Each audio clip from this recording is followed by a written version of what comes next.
Hello, ladies and gentlemen. I hope I'm going live about now. Today is the stream we've all been waiting for even longer than it has been announced last week. Really in the chat saying Mark is on time, Mark is on point. I'll blow your mind. So the rep session is over. By the way, that's all you get. Yes, the iPhone 16e, not iPhone SE 4, has been announced 30 minutes ago. I took actually a nice nap while I was preparing. I guess having a short work day actually really helped today. But yes, we are ready to talk about the new iPhone 16e. Its most controversial aspect, it's $599 pricing in USD. And quite honestly, I am shocked that I didn't think about that price. I was kind of pulled by the community to believe it's $499, maybe $549 at most, especially if it's 128 gigabytes. But alas, it is $599. But hey, at least it does not start at 64 gigabytes. And I think that changing in the name, going away from the iPhone SE branding is really crucial here.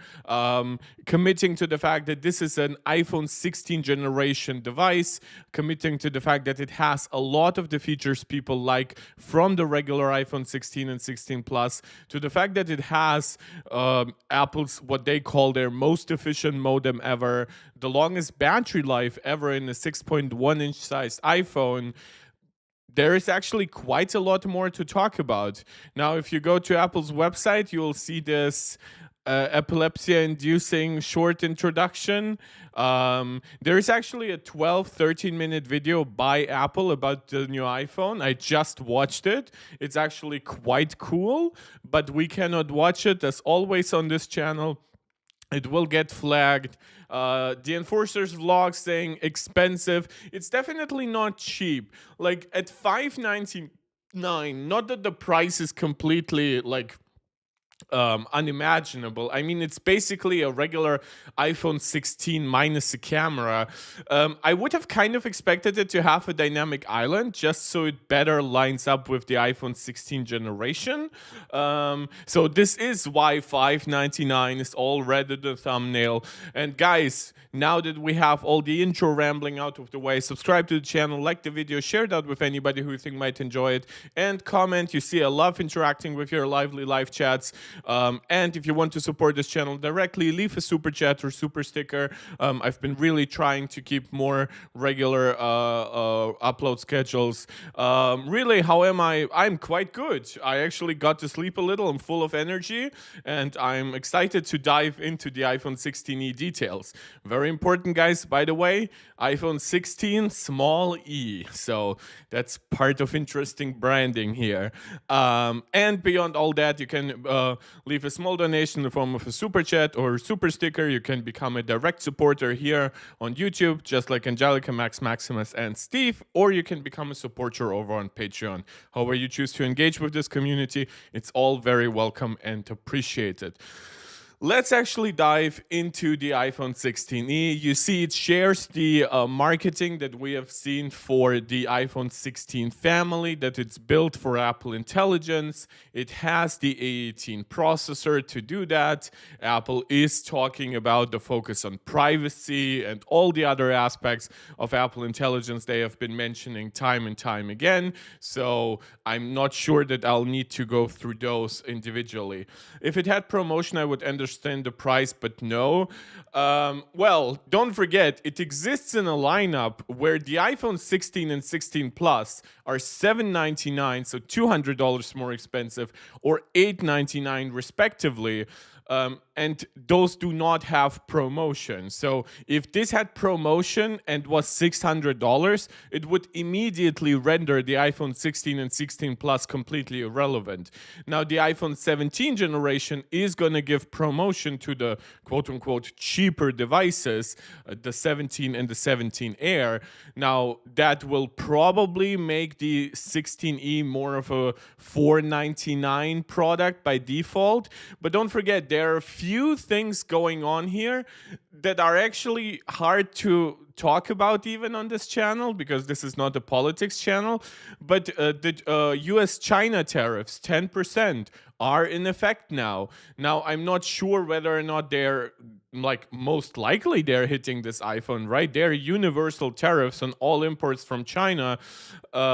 So I'm not sure if it starts at $800. I read two conflicting articles when I saw the iPhone 16e pricing, but regardless, if Apple might plan to actually also increase the pricing of the other iPhones, at least in USD, though I think that if it rises in USD, it rises across the world. That's just the way Apple works. Then there is absolutely no chance that this product was ever below $549. And if Apple might have targeted like a $520 pricing or something like that, add 10% to that, round it up, and we are at $600. So that's how you probably should look at it. Let's see at first, though, how Apple is trying to sell it, though. Don't forget, this is kind of a successor to the iPhone SE 3, but it's also mostly a successor to like the iPhone 15 in the lineup, right? Technically, the iPhone 15 right now is $699. I don't think it makes any sense now in comparison to the 16e. So let's see what features Apple is advertising here. iPhone 16e joins the iPhone 16 lineup. Again, never forget, 16e is written with a small e, featuring the fast performance of the A18 chip, Apple Intelligence, extraordinary battery life. This is actually the thing that interested me most when I watched the video. They said it's re-engineered internally for a larger battery, giving it the largest battery ever in a 6.1-inch iPhone.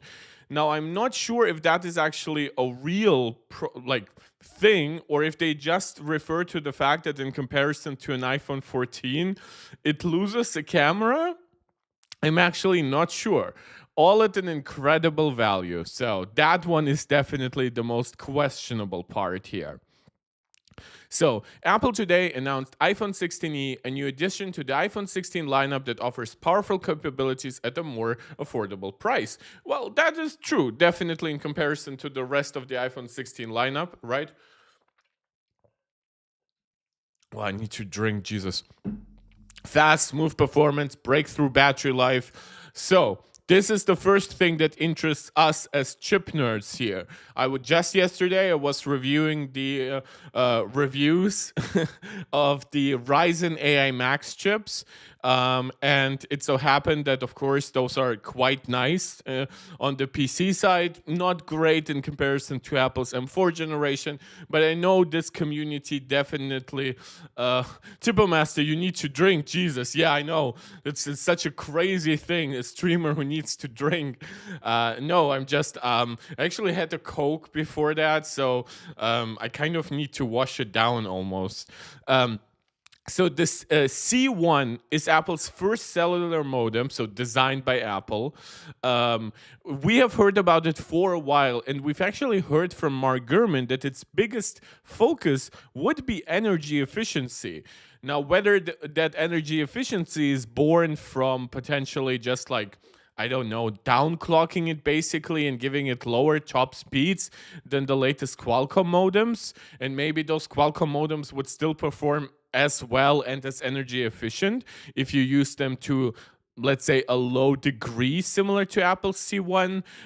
I honestly don't know, but of course Apple's C1 also has to come along and include features like Apple's satellite emergency connectivity. So they definitely went out of their way, while as far as I know, this does not support millimeter wave.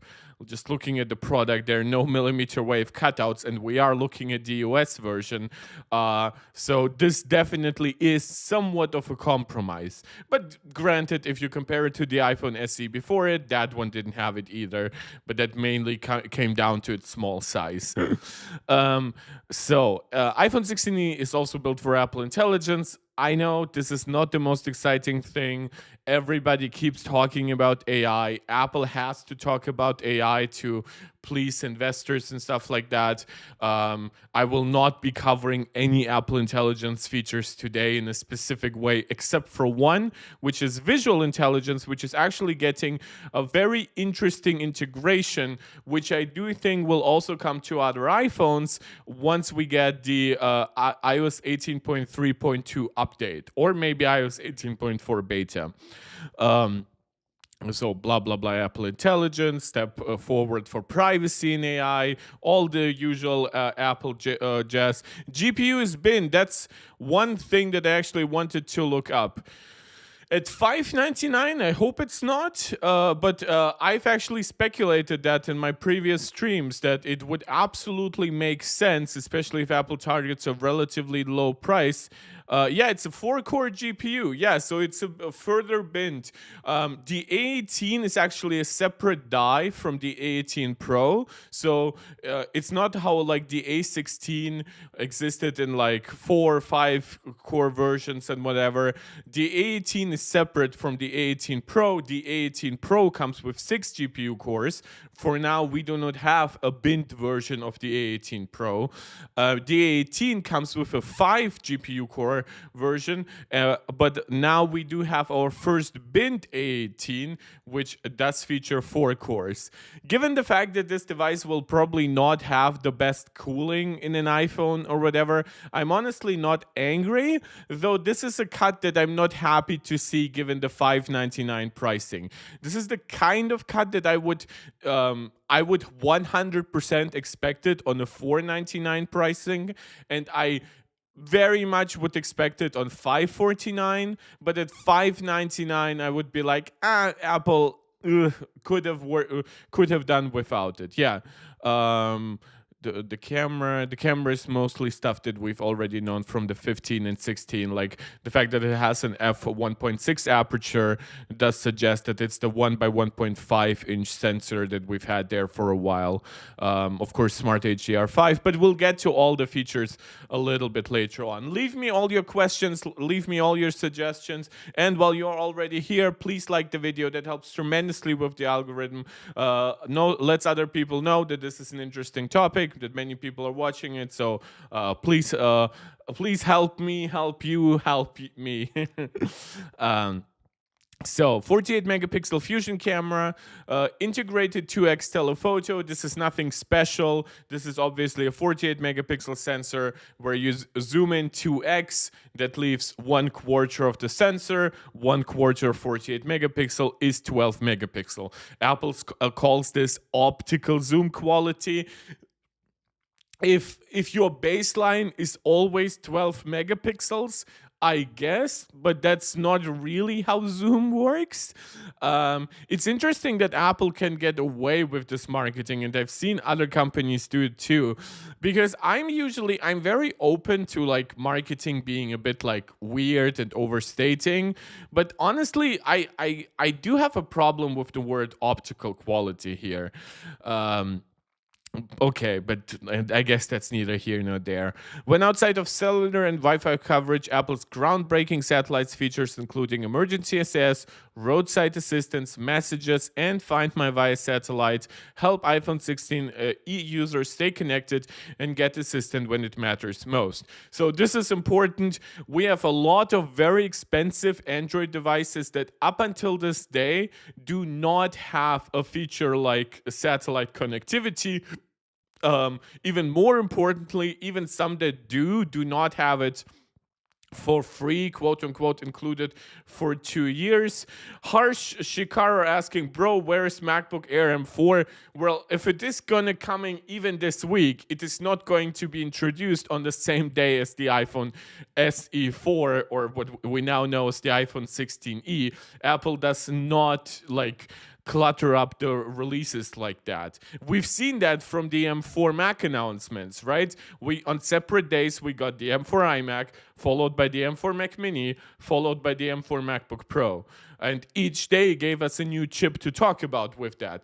The M4 iMac, of course, gave us the M4. The M4 Mac Mini gave us the M4 Pro to talk about. And then the M4 MacBook Pro gave us the M4 Max to talk about. So whatever was going to happen this week or next week, Apple was never going to announce the MacBook Air or the next iPad Air on the same day as the iPhone 16e as we are now getting it.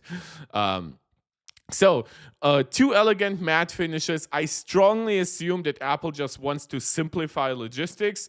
I expect the 128 gigabyte model to just be by far the best seller. But probably the 256 gigabyte version will sell okay too. So Apple probably just didn't want to clutter the lineup with too many colors. Plus, a big plus of the iPhone 16 and 16 Plus has been their great colors. So Apple is trying to kind of withhold that from the cheapest iPhone. So it might probably release this week. We have no rumors. According to Mark Gurman, it's coming in the next few weeks. It could mean this week, could mean next week, could mean the week after that, but basically by some point in March. That's how you should see it. Pre-orders begin Friday, February 21st, so that's 2 days from now, with availability beginning Friday, February 28th. So very typical Apple rollout here. This is, again, a product marketing summarization. There's nothing crazy about it. But we do get actually a lot of interesting tidbits even before going to the tech specs.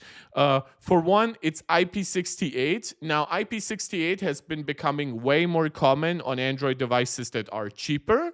But this still, like, if this was a $500 device, if this was $499, maybe even if this was $549, some of these features would actually be legit standouts, but now they are very much expected.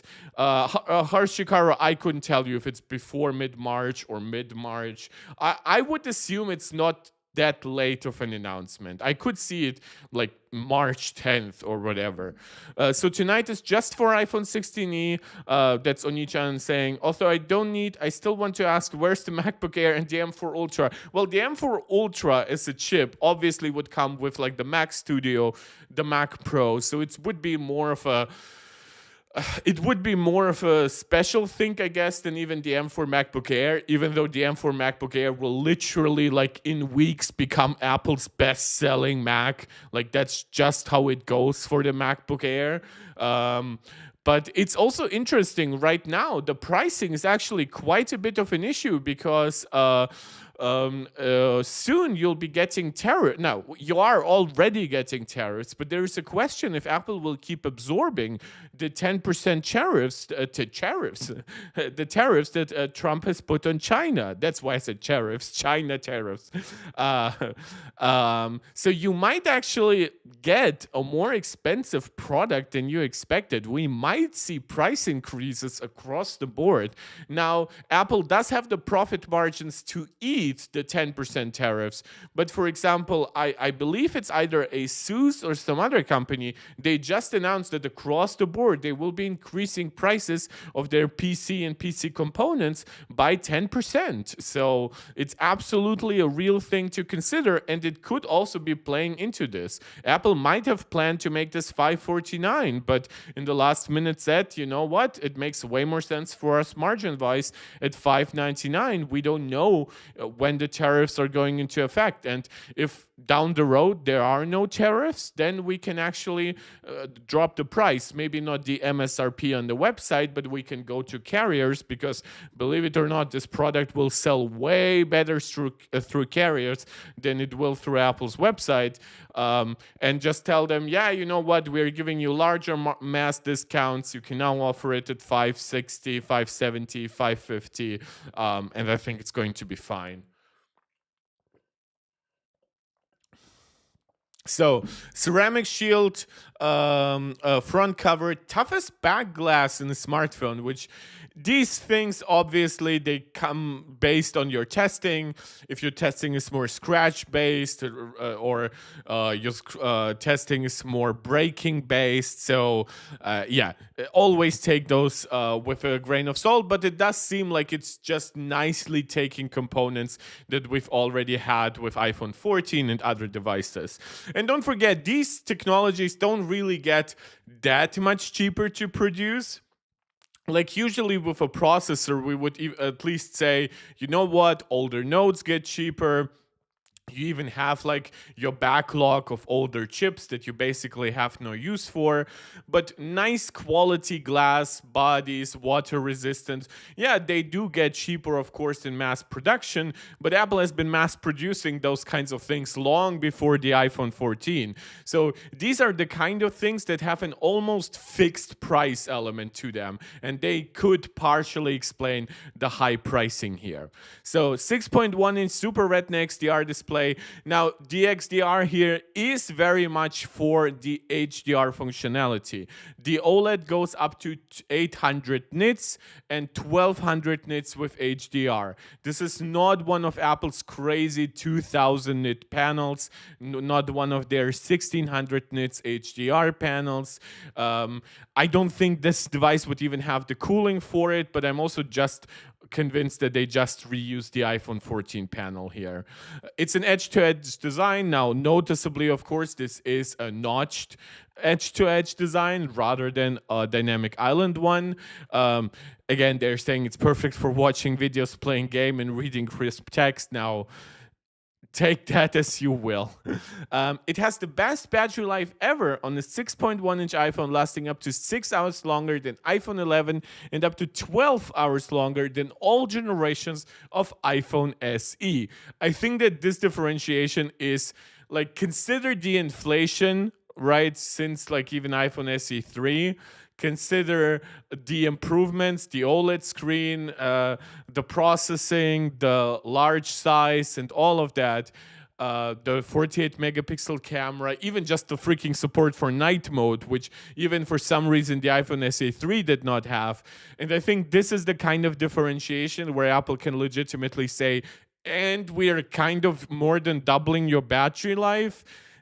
Yeah, this is why I think that even at $600, this product will probably not sell too poorly. Plus, as I said, it will get a ton of carrier discounts.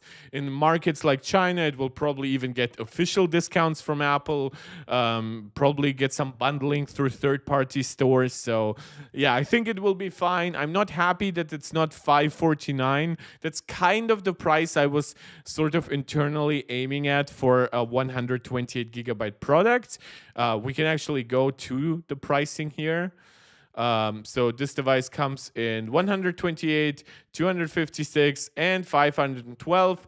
I think that the 512 model is ridiculous here. I know it's typical Apple pricing to ask $200 for the upgrade from 256 to 512, but quite honestly, I expect this iPhone to use like older and slower storage most likely. And just in general, like, I think the value proposition to go up to 512 just doesn't exist on this product. It barely works, in my opinion, for the iPhone 16 and 16 Plus. I think most people should probably be getting 256 there, and many should be happy even with 128. I think this product is very much in the 128 category, and I think that if Apple wanted to sell 512 gigabytes, they should have kept it a $100 upgrade. Now, would it look weird because every other Apple upgrade between 256 and 512 is $200? I would honestly say no, because look at the upcharge that you get on the Apple TV, right? To go from 64 to 128. It's like basically nothing. So I don't think that these cheaper products need to have the same upgrade ladder as Apple's more expensive devices. But yeah, the 512 gigabytes, the 899 here is just ridiculous in my opinion. This is the almost extortion pricing that Apple can afford here. I do not think that more than 10% of all iPhone 16 East will be sold will be 512 gigabytes. I would be shocked if it was like more than 5% of all models. I would argue this is probably like 60%, 35%, and 5%. So very, very diminishing amounts of sales, in my opinion, between those configurations. Face ID enabled by TrueDepth camera system. unlock iPhone, authenticate purchases, sign into apps, and more. And of course, it's USB-C. Now it's USB-C 2.0 speed. So again, for the faster USB-C, go to the iPhone 16 Pro. So yeah, pretty thick bezels by a lot of current standards. This is the thing that honestly at $599 I would have really liked for them to God, it would have been cool if they just took the panel from the iPhone 16 and then maybe used it at lower brightness levels, maybe max it out at 1000 nits rather than 800, but it's a much more newer and more efficient panel. It would have probably like gone a long way to either further boost battery life in regular usage, or it would have just given you brighter settings at the same battery life. Plus, of course, dynamic island and all that stuff. So performance and connectivity, this is A18 6-core CPU, 80% faster than the A13 Bionic, than on the iPhone 11. It's interesting they're comparing it to the iPhone 11 rather than to the previous iPhone SE. So they're very much inclined to just keep comparing it to other 6.1-inch iPhones. In a way, I think that Apple kind of sees a 6.1-inch as the smallest iPhone, and they kind of want to forget DSE existed. I wouldn't be surprised if in a few years from now, like maybe even like iOS 21 or something like that, we just get all 4.7-inch displays completely axed out of all support, right? With the main point being that like it's a weird aspect ratio at this point, 16:9. It's a lower pixel density at 326 ppi.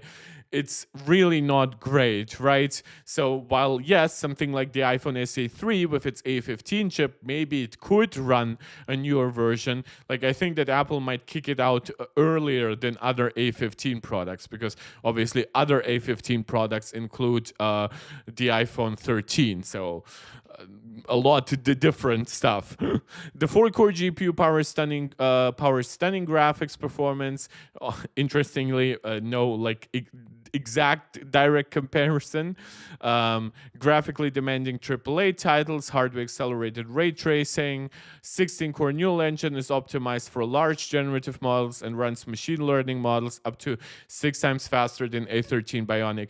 The one point I really don't like about the 4-core GPU has to do with the recent AAA apps that we have been getting. Now, I fully expected to support all those apps, right? From your Death Strandings to your Assassin's Creed Mirages. But a lot of these apps have gotten settings that are very much optimized for the A17 Pro, the regular A18. Now, it probably wouldn't take too much, especially with dynamic resolution scaling, to make them work on a 4-core GPU. Like, we're still looking at the product with the same amount of memory, the same core architecture, the same amount of memory bandwidth. So the difference between the 4 and the 5-core GPU version might actually be smaller than the 20/25% you would normally expect. But even if it's 15%, that could sometimes make the difference between like hitting a 30 FPS cap and being just shy under it at like 27, at which point it can also introduce like a stuttery frame time inconsistency. So I'm not too happy that it's binned, but at least it's not binned from like a bad chip or an old chip. And yeah, of course, the neural engine is super fast. They are comparing everything here to the A13, probably because that's a very relevant iPhone, actually. The iPhone 11 sold gangbusters. When you remember, for example, the iPhone XR at $750 was selling okay, but people still wanted at that time the newer design, like the all-screen OLED design of the iPhone 10, 10s, 10s Max. But then the iPhone 11 was dual camera and pretty much identical in a lot of ways to the iPhone 11 Pro and Pro Max in terms of performance, having even the same amount of memory with them. Plus, it had phenomenal battery life. and it was actually $699. It was actually $50 cheaper than the iPhone XR. So the iPhone 11 probably sold so well that Apple is trying to get people to finally update, to saying like, guys, it's time to get 5G. It's time to go 48 megapixel cameras. It's interesting though that the iPhone 11 actually had a dual camera system, while this is a single camera device. So in a way, they're still downgrades even to that 5-year-old iPhone 11.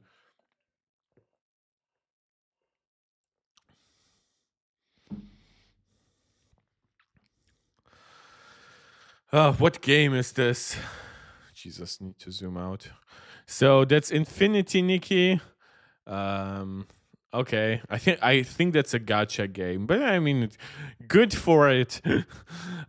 Expanding the benefits of Apple Silicon, C1 is the first modem designed by Apple and the most power efficient modem ever on an iPhone. So that of course includes like the X71 modems and stuff like that inside the latest iPhones, delivering fast and reliable 5G cellular connectivity. Apple Silicon, including C1, the all-new internal design, and the advanced power management of iOS 18 all contribute to extraordinary battery life. So, as I promised, we are not going to go through all the Apple Intelligence features. I just do not think that it's necessary. However, one cool aspect about the new iPhone SE is how you can actually use the action button, because yes, it does switch to from that volume ring switcher of old to action button stuff. But I have one complaint still with the action button, and I think that it's really, really apparent now at this point. So let me quickly explain. So iPhone 16e features the action button, allowing users to easily access a variety of functions with just a press. Once customized in settings, the action button can be used to quickly open the camera or flashlight, switch between ring and silent, blah, blah, blah, blah, blah. The action button can even access in-app functionality, blah, blah, blah, blah, blah, right? The action button on iPhone 16 also unlocks a new visual intelligence experience that builds on Apple Intelligence to help users learn about objects and places. Visual intelligence can summarize and copy text, translate text between languages, detect phone numbers or email addresses. So we basically know how it works. You can even integrate it with search with Google. You can have ChatGPT analyze it, and obviously this is the Apple action button customization, and now it includes visual intelligence. Now, my problem with that is that at this point, though, you are asking me to give up other functionality for visual intelligence. Now, visual intelligence currently is only available on iPhones that have camera control, right? So the iPhone 16 and 16 Pro. But this one does not have camera control.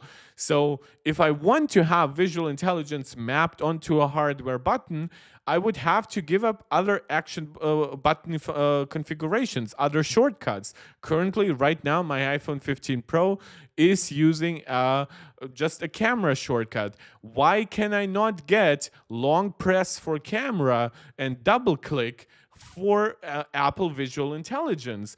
I just don't get it. Like, this is clearly something that you could do hardware wise.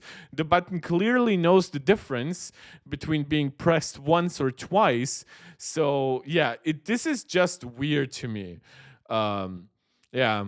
Otherwise, I mean, everything else is here pretty standard. 48 megapixel fusion camera. Of course, fusion refers to like being a 2-in-1 camera system with the 2x optical zoom with an integrated 2x telephoto. That's just not true.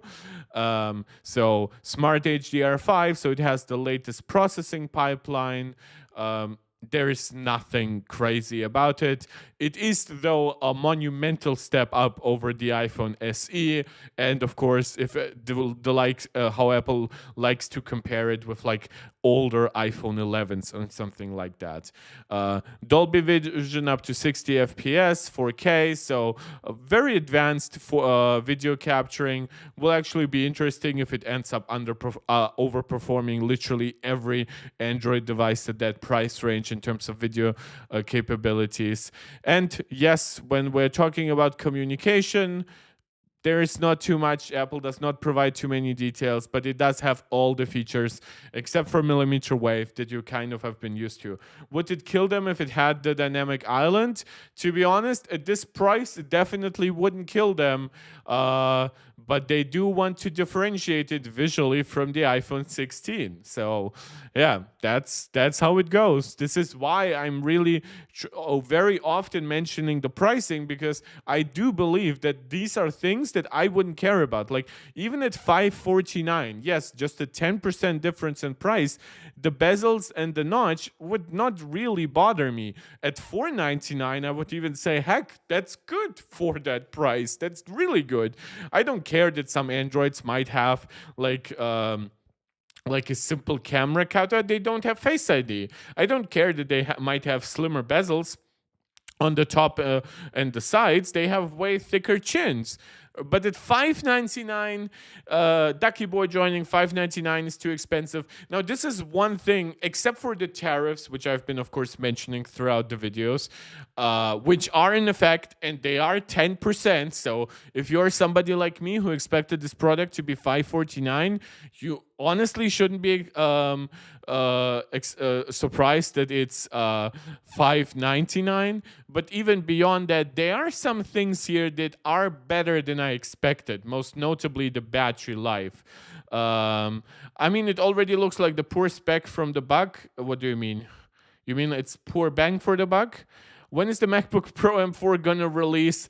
Angurian Razvi, sometime in the next few weeks. So I know that this is something that in this community is very hype. Like, we've had our highest current views at 200 when we were covering the M4 Max. So believe me, guys, I know the excitement. Ducky Boy, you're saying I would just buy a used 13 Pro. Well, if you can get it, right? This is the problem, because yes, technically you yourself can seek out an old used 13 Pro or a discounted one, though at this point probably every 13 Pro you will buy is used. But that's not how the market behaves. In fact, if the entire market behaved that way, and tens of millions of people who are in the price range for this iPhone SE were suddenly looking for an old used 13 Pro, for one, those 13 Pros would actually go up in price. That's just how demand and availability works, supply and demand. But the other point is, you just wouldn't have enough iPhone 13 Pros to supply that demand. I mean, people already know you picked the budget iPhone for the camera layout. Yeah, but then again, we watched like Front Page Tech's video on the iPhone 17 Air design yesterday, and he specifically said that he likes going back to one camera on the back. So there is an argument to be made that some people might just prefer whatever simpler design aesthetic there is associated with the back camera. I've seen a lot of people say, oh, this looks super clean, like an old iPhone 4 or iPhone 5. And yeah, if you were a fan of those products, then, and you can live with one albeit pretty good 48 megapixel camera, you're fine. Riveting Tail Chap joining for the algo. I've seen one person, I don't remember who it was, I think it was Steve, saying for Frodo in response to for the algo. I really like that. Massive Lord of the Rings fan here. Really, but they also want to remind the buyer as well with the older notch. Yeah, but that's honestly, though, that's a little bit on you, right? And I don't mean that on you personally. But in this price range, honestly, Apple never tried selling you the highest end stuff. Don't forget that even going back to the iPhone 10, which launched alongside the iPhone 8 and 8 Plus, and I believe the 8 was $699 at that point for 64 gigabytes. Apple was already, even back then, even at a higher nominal price point that's not even remotely considering inflation, going back from what 699 would be from 2017 into 2025. Even back then, Apple had a clear design differentiation between the latest OLED iPhone with notch versus even newest iPhone with newest camera, newest processor and stuff like that, but without that gorgeous new display. And this is what they're doing here. In fact, this is a smaller differentiation between this and even the 16 Pros than back in 2017 you got between the iPhone 10 and the iPhone 8. Jan saying you could only join now, but you are now. Thank you so much. Shout out to all my German viewers. Nick Wait Music, I was thinking it was going to be $4.99 instead of $5.99, but hey, it's only $100 more. That's not so bad. I guess I know it's almost as expensive as the iPhone 16, though it's not. You have to consider, and I always try telling you that, if you are even remotely a value buyer, you just never buy an Apple product in the first month. It's actually almost the reverse right now from the PC community, where you'll just get continuously scalped no matter when you're gonna buy shit. And if there are no real scalpers, then Nvidia will just create artificial scarcity, so you're just panic buying for an RTX 5080, a device that has a $999 MSRP but has $1399, $1499, and yes, even $1599 models by AIB partners, right? With Apple, you just don't get the product at MSRP in the first month, and whether it's Amazon giving you a $30 discount or a carrier giving you a $50 discount, or maybe in a long-term contract it's closer to $100, get it a little bit later. That's all. Yeah, that's all there is. Yeah, and saying, what do I think of the price? There isn't that much air between it and the 16. Yeah, but this is why, again, I've mentioned tariffs time and time again, but the 16s might still be absorbing tariff prices because Apple does not want the PR backlash of retroactively increasing prices. This will not have that advantage. This is from day one, everyone is tariffed. Now, again, I'm not sure if tariffs only apply to $800 devices and above, but that would be even more of a reason to make this product more expensive. Because imagine if this was $549 because there are no tariffs on it, but suddenly Apple had to increase prices on the 16 from $799 up to like $880, or even they absorb a little bit of the increase and they make it $850, right? Do you imagine what that would do, having a $300 price difference between those products? This is why I was speculating that if it was gonna come at $499, it would be coming at 64 gigabytes. At $549, I was like, yeah, it most likely will have 128. At $599, yeah, it comes with 128. That's basically part of the thinking here. This phone replaces iPhone 13, so I was right guessing that as soon as I saw the price, yep, you're absolutely correct on that one. By the way, guys, so many of you are joining right now. I know it's always different with different time zones, so let yourself be known. Let me know what you think. Let me know what you agree with, what you disagree with, and you haven't hit like, please hit the like button. It helps other people find this video, helps us grow this channel, helps us grow this specific live stream, and for the future you can suggest new topics, things like that. You see, I love interacting with the live chat. As the live chat gets bigger and faster, it's easier to reach me with a super chat if you want to leave a small donation. So plenty of ways to interact here.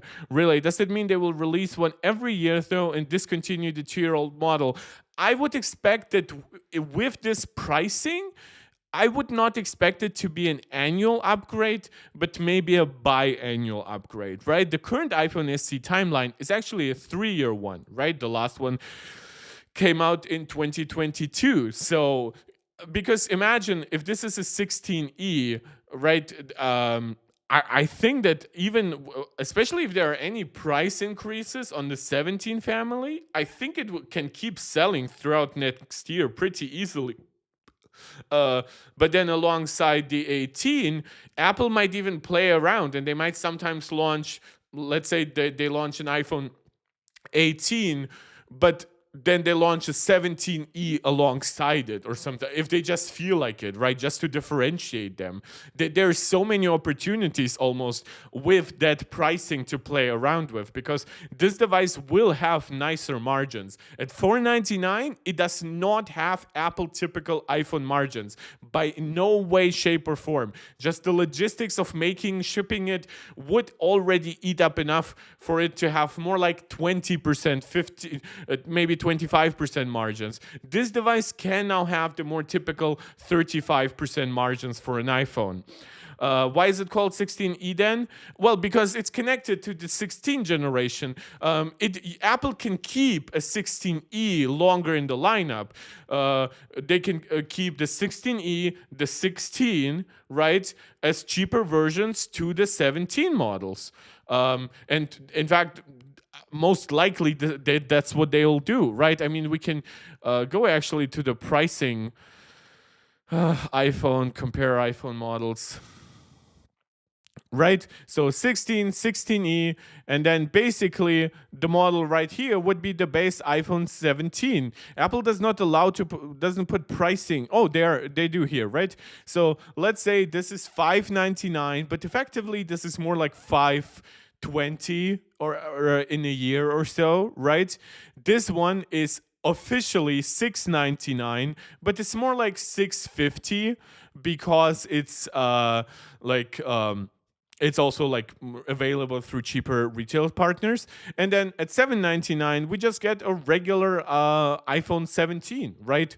And then $899 would be like the 17 Air. LPN saying 800 nits, very bad. Well, we can actually, now that we have them open, right? So 6.1-inch screen, no promotion, no always on display, neither an iPhone 16 nor 16e. When we look at the differentiations when it comes to the actual screen, Apple does not mention brightness here. Seemingly they do not. But yeah, this is. Wait, do they really? No, it's 800 nits brightness.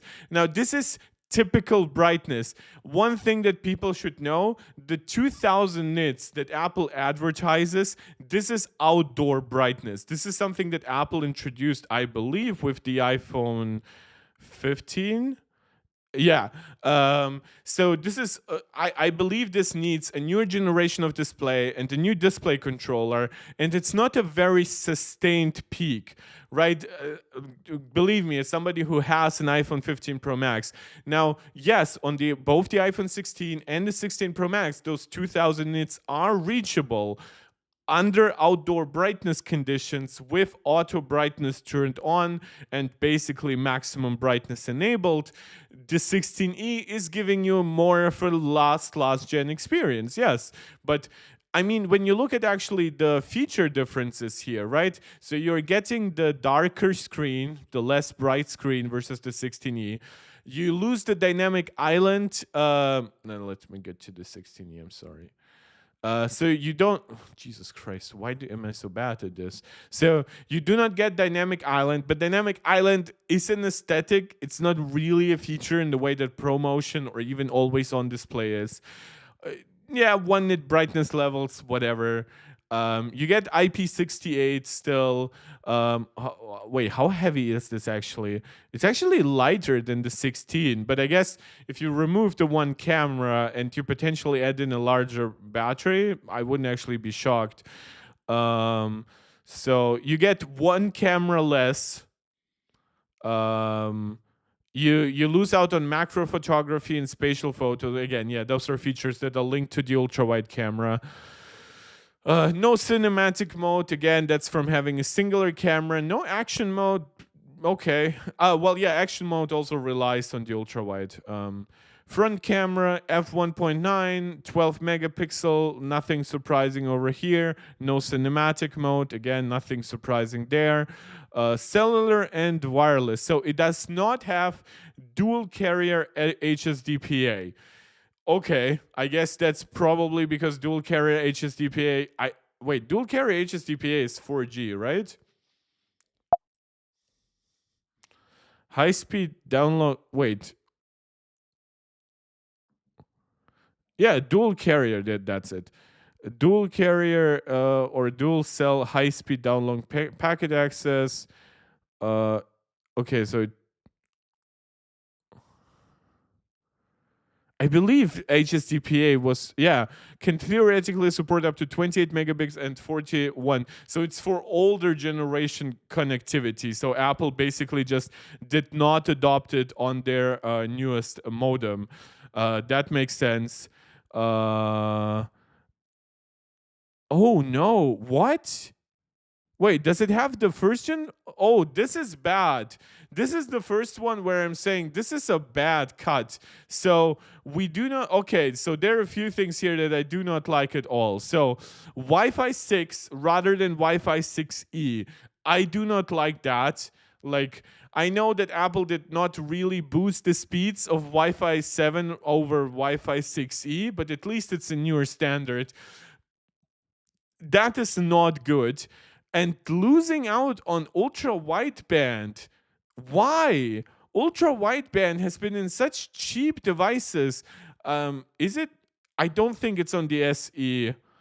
Um, yeah. So Apple is basically like, it has no ultra wideband. That's a cut that I complained about from Samsung. Now, granted, Samsung does not have uh, Jesus Christ, Samsung specs. So let's go with the S25. Let's not even bother with the S24. I know the cheaper versions don't have it. Um, features, ultrasonic barometer. Which device did it even bring up? Um, no, I want it in English so I don't confuse you guys. Um,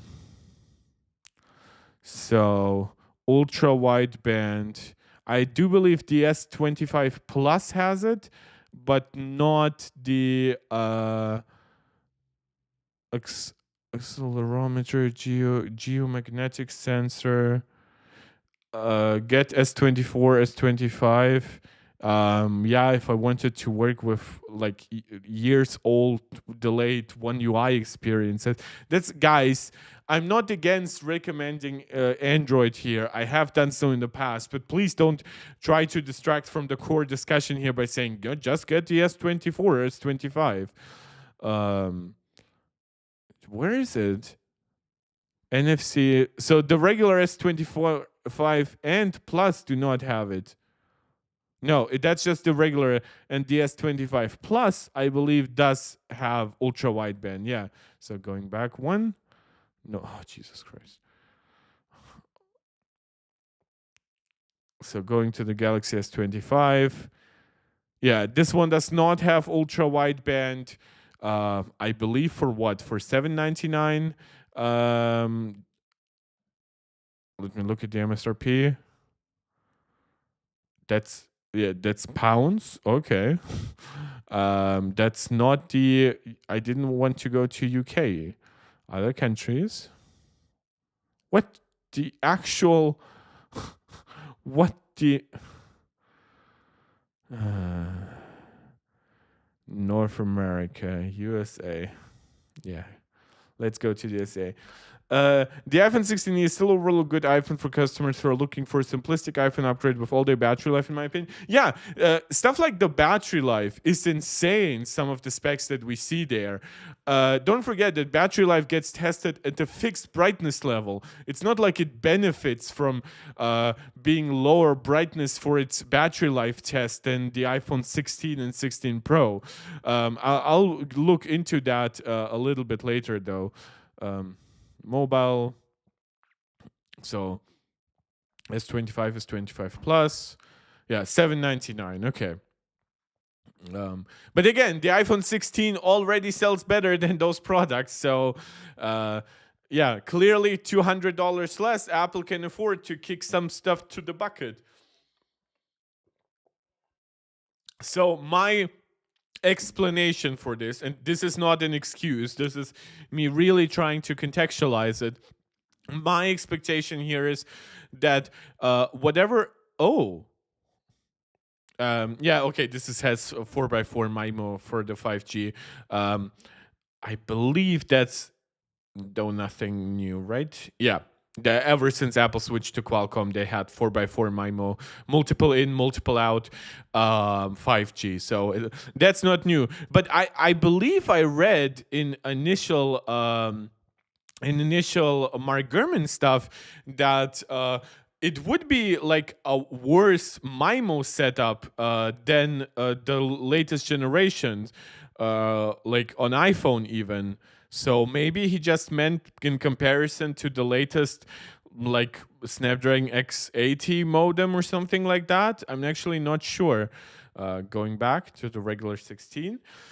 I'm interested to see real life testing with the next coming weeks, more specifically in the new C1 chip and how the battery life fares between models. Yeah, definitely. That's kind of the thing that is the most interesting. I guess from a chip perspective, there are two things. How much performance do you really lose going from 5 GPU cores down to 4?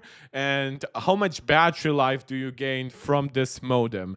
Now, I still expect this modem to not have the absolute fastest top speeds, but even if it gives you like 300 megabits, 400 megabits per second, honestly, most of the time your carrier isn't giving you more. You probably are not even paying for the highest speeds if you have a product of this category. And if it has very stable connectivity, which is something that Apple has been known for ever since switching to Qualcomm and redesigning their antennas with the iPhone 12 generations, honestly, I wouldn't be complaining too much. But like lacking thread networking, so this suggests that this is just an older Wi-Fi, an older Broadcom model, but it's funny because it's still Bluetooth 5.3. Okay, so yeah, taking out UWB, I'm not a big fan of that. So Face ID, Apple Pay, video card, Siri. So this is interesting. So battery life here. Let's actually look at the 16 Pro because Apple claimed that it has like battery life that is fantastic for a 6.1-inch iPhone. So oh no, no, Jesus, no! Why Apple? This is bad. Oh, this is the first time I'm seeing this. I thought they had just taken everything from the iPhone 14. No, iPhone 12. Give me it to me. No. No, this is not 600 euros. This is 700 euros. The euro pricing includes MSRP. Apple, did you take out MagSafe? No, okay. So now I know why it has nice battery life. Now I know why it has nice battery life. It probably, with the removing of the magnets, had a little bit more internal space. Riveting tail shape. Yeah, you were very quick on the up and up, getting all the specs. Really? No MagSafe? You've been building in MagSafe since the iPhone 12. Are you doing the same bullshit? Are you gonna give me a Qi 2 compatible? MagSafe is basically built-in magnets that attach your iPhone to like a MagSafe compatible or a Qi 2 wireless charger. It makes sure that even if you move your device around on the charger, it doesn't fall off, but it also powers a full-on ecosystem of accessories where you can connect it in the car instead of like some crazy mount. You just connect it to a magnet. So I assume that Apple wants to sell cases that are kind of Qi 2 compatible. Now 20. Point 20 on the list. Wireless chargers sold separately. Thank you, Apple. Jesus Christ. This is such an unnecessary cut. This is such an unnecessary cut. I mean, you still have shit like barometers inside there. Like, okay, so gyros. Gyros got a rebranding basically. Yeah, it's high dynamic range gyro. That's sorry. So iPhone 16. And here we'll look at just the 16 Pro. Just look at 6.1-inch models. So battery life, very comparable here to the 16 Pro. So the 16 Pro does benefit here from its variable refresh rate, which makes playback pretty smooth. And yeah, but otherwise it has a very similar battery here. So I guess that means cases. Let me actually look that up. iPhone accessories. Open link in new private tab, please. Jesus, Apple, that is such unnecessary bullshit. Come on, you can do better in that regard. iPhone 16e silicon case, fuchsia. Does this include compatibility? Yeah. Okay, so this does not mention Qi2 in any way. Show me the transparent casing. Do you have one, please? Like this one, the clear case. Can I not look one up for an? Jesus Christ, no. You do not have a clear case, or did you just not update it? What the actual? Why? What is this kind of cut? Who does this benefit? At $600, you couldn't put in MagSafe, and you didn't even bother making a case? Like, by the way, Kilo, you were asking like stuff that you can get. You can get, for example, these little wallets. They're pretty popular. You just plug them on the back of your product. That's how they look, right? Ultra HD saying this is trash, pure flop. Believe me, this product is not gonna flop. Apple can price it almost instantly closer to $549 through carriers, and nobody will care about those cuts. I care about those cuts, but honestly, for you regular consumers, right now, if you're really in a hurry to get an iPhone, and you are somewhat price limited, I would just recommend looking at discounted iPhone 16 models. Or at that point, even at discounted iPhone 15 models, you still get dual cameras. Yes, you lose out on Apple Intelligence, but let's be honest, half of you in my community complain about being forced to deal with Apple Intelligence. This is still a good product. Even at $599, this is still not a bad product. And again, once you see other devices go up in tariff prices, I believe Asus was it, right? 10 tariff. Change to English. News. As Acer takes first swing, will Trump's tariff sparks notebook? Acer. So that's WCCF Tech. Acer becomes the first manufacturer to announce 10% price increase on consumer products amid Trump tariffs. Asus, HP, and Dell to likely follow. So this is why, like, by the way, this stuff exists. The company is now looking to impose a 10% price bump on all of its hardware, with the increase taking place by March. So that gives them a week or two and out if maybe the tariffs get annulled or something like that. But yeah, this shit that will one company starts and the other follows. This is the first post-tariff iPhone. Please keep that in mind. You're paying basically half the value added tax that we add here in Europe, like 19%. This is where 10% of this pricing comes from.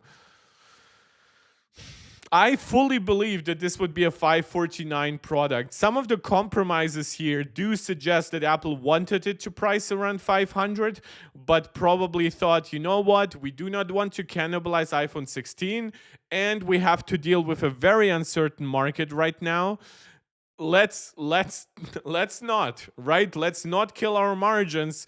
Like, if we make people run to our cheapest product because it's somehow the best value, but it's also the lowest margin, so we cannibalize our own sales and we even further hurt our markets. Angelica, one of our MarkTech Pro Max supporters, joined the set, saying she is fevering with us. She is very excited to learn everything there is to know. Yeah, we are going through all the specs as we can do, but there is some disappointing stuff for $599 at least. I could deal with all of it at $499. I can deal with a lot of it at $549, but I do kind of have to adjust my mind that, yeah, unfortunately, this does include a less stable world. Even just beyond China, the US will have tariffs on shit like aluminum coming from Canada and steel. So you just never know what is going to happen. So you might probably just have the highest possible MSRP, at least at launch. You get whatever early adopters there are in a price segment like this, and then down the line you just work with carriers and third-party retailers. I fully understand why they're doing it, but I think that the complexity of taking away MagSafe and not even giving us a case that by default gives me that functionality is weird. Now, I'm pretty sure that they will make one, but for one, you can see the lack of market, right? So previously, fine woven existed basically as Apple leather. Now Apple leather is gone, and most of fine woven stuff is gone. So that leaves us with the fine woven MagSafe wallets, which okay, but now this phone does not even get the clear case, which is why, like, it's just a freaking plastic case that already, by the way, has magnets for the other iPhones. So this is bad. This is like if you watch like Brian Tong stuff, right? This is a bad Apple, especially at this price. And by the way, I've seen rumors that the base 17 would have a 6.3-inch display. I'm not even sure if that's correct. And Rosa joining the chat, hi, saying it's a very nice presentation. Really appreciate the compliment. Thank you. Routing tail chip. I can see cases on Amazon for the iPhone 16e. They include the MagSafe ring. Yeah. So it makes full sense. But this is such a weird thing for Apple because I think that the clear case for this iPhone 16e with that very clean black and white design, it does not have MagSafe, so just give it through the ring. Just do it. I think that will affect use case though. Yeah, I mean I guess also it goes back to something like again and S Pen downgrade, low usage. So Samsung said that like something like what 1% of their S24 Ultra install base actually use those like newer features of the S Pen, and I say newer, they're like 4 years old or something like that, right? Like that remote camera shutter and those hover things, whatever. So this is they took those features out, like those air actions, because a lot of people didn't use them. Now, this is a premium product, and you rightfully probably want everything that can fit in the product to be there. But in this 16e, they probably looked at usage of like MagSafe stuff on cheaper devices, looked at it's not really there, said, oh, good, whatever 2, 4, 5% of users in that price range who used previously MagSafe, we can now get them to get a more expensive iPhone if they really care about it. Or we can sell them a case, but then somehow not make it. Oh, God. Because the silicon cases, I believe they do not have Qi2, right? They are just thin enough that they let the magnet connectivity go through, right? No, we built in magnets that align perfectly with iPhone 16. Okay, no, so this one actually does have... Okay, so let me look at this one. Maybe this one does have it. Oh my god, oh my god, they just didn't want to make this one. They just didn't want to make they made it $10 cheaper and took out the magnets. This is madness. This is madness. So no camera control, that is fine. The camera system does look super clean though. It does have support for 24 megapixel default shooting, makes sense. No macro photography, no spatial stuff. Again, this is all enabled by having an actual second camera. I love that they don't show anything alongside Dynamic Island. Like they could have shown the notch, but it's like blank. And yeah, USB 2 with USB 2 speeds. All the satellite emergency connectivity, 26 hours of video playback. That's not bad. Qi wireless charging up to 7.5 watts. Yeah, because when you remember, MagSafe charges at 15 watts, MagSafe 1, basically. Let's call this MagSafe 2. That one charges up to 16. Yeah, if you go down to like the iPhone 15, that one charges up to 15 watts. Ooh, this is such a weird cut, especially since you could still offer that shit with a cable.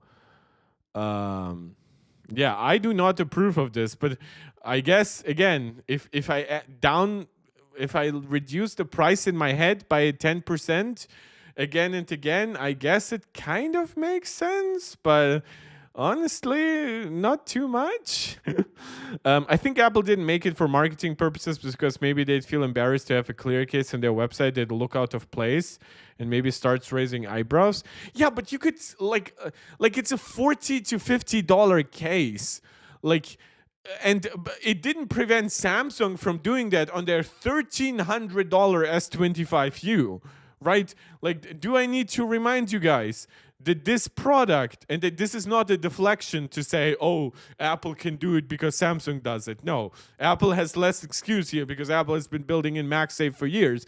But like this 1,300 gigantic 6.9-inch product does not have full Qi 2 and expects you to put on a case with magnets. So why can Apple not do it? At least this one comes, like, not in the box, it doesn't come with the cases, but at least you can day one buy the case.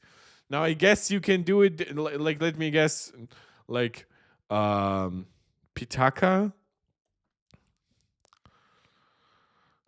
Germany. Jesus Christ, these websites are such trash. So iPhone, there's nothing new, so I assume they haven't yet added the iPhone 16e. But like Pitaka builds in very strong magnets across their entire lineup. So 16, yeah, no 16e. So I guess we'll have to wait a little bit. So these, not every company, like Nomad cases. Those are two of the most popular brands for iPhone cases, especially for more premium stuff. So iPhone 16 series, you can see they even advertise it right away with MagSafe. I'm sad about the iPhone 16e coming from 9R. Did you actually plan to buy it though? Are you disappointed for yourself? Are you disappointed for potential other customers? So this is for 16 Pro, 16 Pro Max. Looking at the sport case. By the way, guys, if you haven't yet liked the video, please consider doing so. It helps us tremendously, helps us find other people to watch this content. Subscribe to the channel if you're enjoying this content. Share this video out to anybody who you think might enjoy it. Comment. You guys see, I love interacting with a lively live chat from you guys. If you want to support this channel directly, leave a small donation in the form of a super chat or a super sticker. You can also become a channel member right here on YouTube or support Shrove on Patreon. Link for the later is in the description. Thank you so much for even just considering any of it. So yeah, they do not mention the 16e either. But they also did mention the regular 16.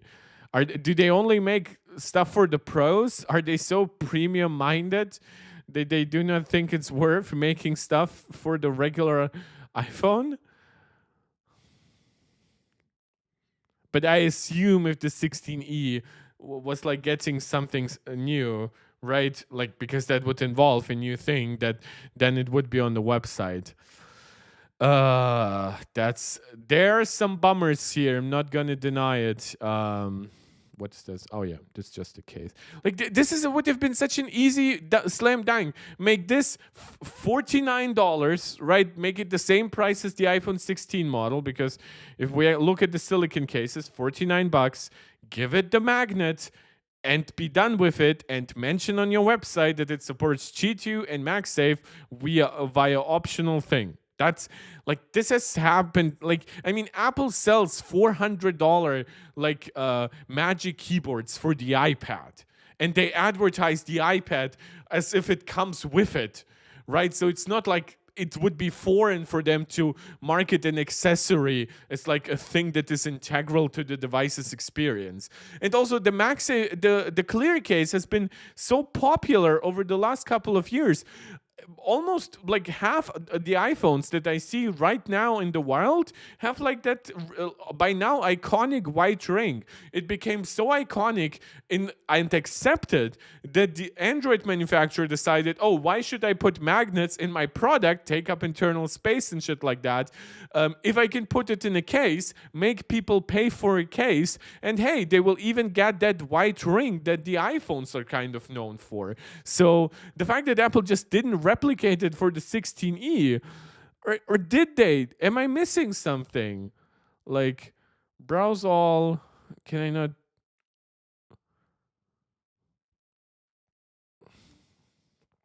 So if I go here, oh god, I can switch between all 16 models. Oh, well, but I cannot switch. Oh my god. Oh, please, please show me there's actually a clear case, and please tell me it actually has max say. Look here, Apple sells like $350 Magic keyboards. They can sell you a $50 clear case. Like, do any of these get like the 16E treatment? No, they don't.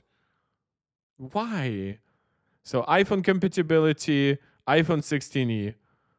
Yeah, no clear case. Okay, now I know. I don't see the big difference between it and the regular iPhone 16 in terms of specifications and price. Well, it does have a difference in price. It's 25% cheaper from $799 to $599, and we obviously are bringing up differences in specs. So, I mean, honestly, if you don't see enough of a difference, then that kind of makes the iPhone 6e the thing you should be considering. So that's a point I'm not fully agree with. Yeah, but yeah, when I understand you're talking that the iPhone 16 has obviously dropped in price ever since launch, but so will the 16e, and the 16e will drop faster.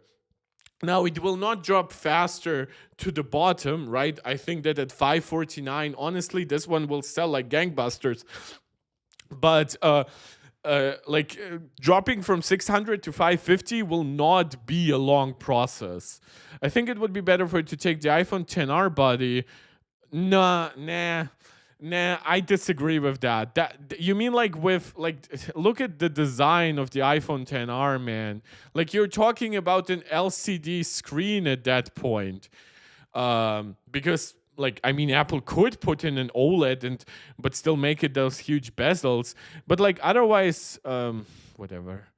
Jesus Christ, like I like the European Union, but man, the amount of shit you have to click on websites to like, and I know all websites have like cookies, but it's really, really bad in Europe. Like, Jesus, look at this product. I mean, yeah, I guess it looks clean enough, but like you already get the clean backside, but we know that Apple has optimized their designs for a more like flat edged thing. So curved does eat up a little bit more into your internal space.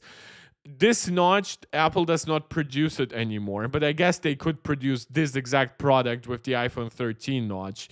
In fact, with that super tall bezel on top, they can make it actually as non-tall as the iPhone 12 notch, but as thin as the iPhone 13 notch. But like these bezels would be unacceptable at any price point above like $400. And I know you're saying it could be like $449, but at that point, why even make it, right? Apple is not interested in selling iPhones at every available price point.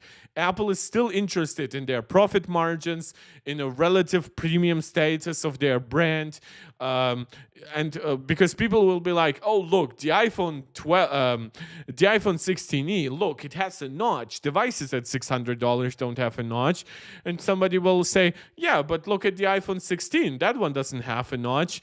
And people will be like, "Yeah, but devices at $800 should have promotion." And Apple will be like, "Yeah, we have promotion on the iPhone Pro and Pro Max," right? So all of these devices exist to upsell you on the next better thing. But remember, this is what you're getting wrong. It's not an evolution of the iPhone SE 3. If it was, it would have been called iPhone SE 4. The iPhone SE branding was never bad. This is a cheaper iPhone 16 generation device. And it's probably like if it was an SE, there's only one SE that comes close to that, and that is the original iPhone SE with the A9 chip.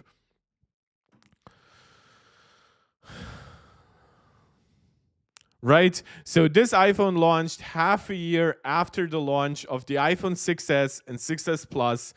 It took the design that for many people was actually more popular, right? That flat edge design. Now it came with a smaller screen, other compromises. It had like slower touch ID, obviously worse battery life, but it had the A9 chip with 2 gigs of RAM, and we can even go through the specs points. The M9 co-processor, always on Hey Siri, faster LTE, Wi-Fi calling, Bluetooth 4.2, 4K video, focus pixels, Retina flash, 12 megapixel cameras rather than the previous 8 megapixel cameras, right? So it got the majority of features from the iPhone 6s and 6s Plus, but it came with an older generation design. This is the same thing, but that older generation design was basically one design old. This is the design of the 5S launching as a cheaper version of the 6S. Now we get an iPhone that is basically a cheaper version that is in terms of design is like an iPhone 14, but launches along the iPhone 16. Similar 1.5 generational gap, similar one old design versus one new design. If we went all the way back to the iPhone XR, we would be facing really, really big problems. Apple and its customers think differently. I don't think the iPhone XR design is as bad as we think. Yes, I do agree with that. But there was a time for the iPhone XR design, and that time has passed. Like, I'm not saying that the notch is unacceptable. Like, don't forget, there's also a mass production benefit here. Previously, yeah, the iPhone XR had then a mass production advantage to just become the iPhone 11. But now, those displays is not something really Apple wants to invest in. If Apple invests right now in this body of the iPhone 16e, right, as we have it here with, like, they can do a lot with it. In the same space, they can give it a dynamic island with slightly thicker bezels than the regular model, and that will be the 17e or 18e. They can give it 2 cameras without dramatically changing internal space. At some point, they can add MagSafe. All of that would be way more problematic, and it has no established supply chain anymore as the iPhone XR. This one has a ceramic shield front cover, a durable back glass. All that stuff didn't exist for the XR. So you would have to recreate that design, but with newer components. That the iPhone XR, I believe the iPhone 11 was IP68, right? iPhone 11, IP68. Yeah, but the iPhone XR was IP67, as far as I know, right? Yeah, the iPhone XR was IP67. So I guess they could take iPhone 11 stuff, but I mean, design-wise, it's also just as problematic as the XR. Which a few things that I'm actually interested.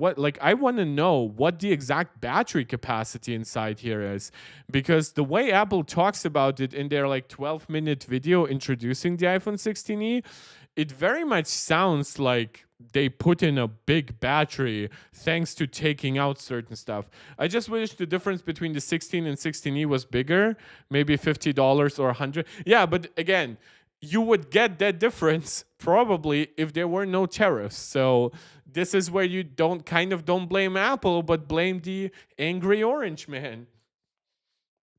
We just read you that some products will be getting universally more expensive, because if you're a company like Acer, you operate on like 10-15% margins, right? You really cannot afford to eat 10% tariffs. Apple can afford to eat 10% tariffs on iPhone, on Pro iPads and stuff like that. But a new iPhone, especially one that's designed for the cheaper market, eating those tariffs and killing all the margins here but in that time cannibalizing the prices or the sales of the more expensive models, that wouldn't look too good to investors. So again, I'm not saying that there are not problems here. Like, I think even with tariffs included, I think this should have had MagSafe. I think this should have Wi-Fi 6E. I think this could have even had slightly thinner bezels, but those are all like almost, it's not even death by 1,000 cuts, it's just 1,000 cuts. I'm not even thinking that this device will flop or it's dead on arrival or whatever. I think this product will need to have some adjustment in price through carriers and through third-party retail stores relatively quickly, but it is easier for Apple at this point to work with this design because they have the iPhone 14 established and because this is a logistics chain that they will keep alive for years to come, rather than going back to something that they definitely do not see as competitive in the current market.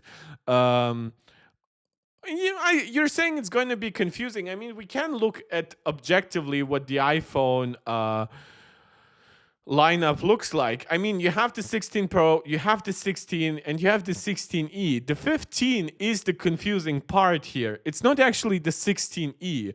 The reason why the 15E still exists is because the 15 is USB-C. So it actually was able to be like continued selling in the European Union. Meanwhile, the iPhone 14 and whatever other Apple stuff was trying to sell had to be gone because the European Union did not allow. But yeah, I think look at this video here, right?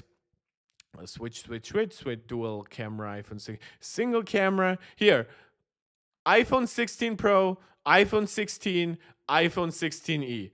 I think that's what they're intending to do. Base model should have at least been under 500. No, under 500 at 128 gigabytes is just not the way Apple operates. This is where honestly competition comes into play, and I try to encourage people in the smartphone space to please do not think like PC customers sometimes, because what I see a lot with the GPU market, right? I'll just open YouTube, I think. By the way, nope, sorry. I'll just do not know what I had open in YouTube, so I'm not going to show it right away.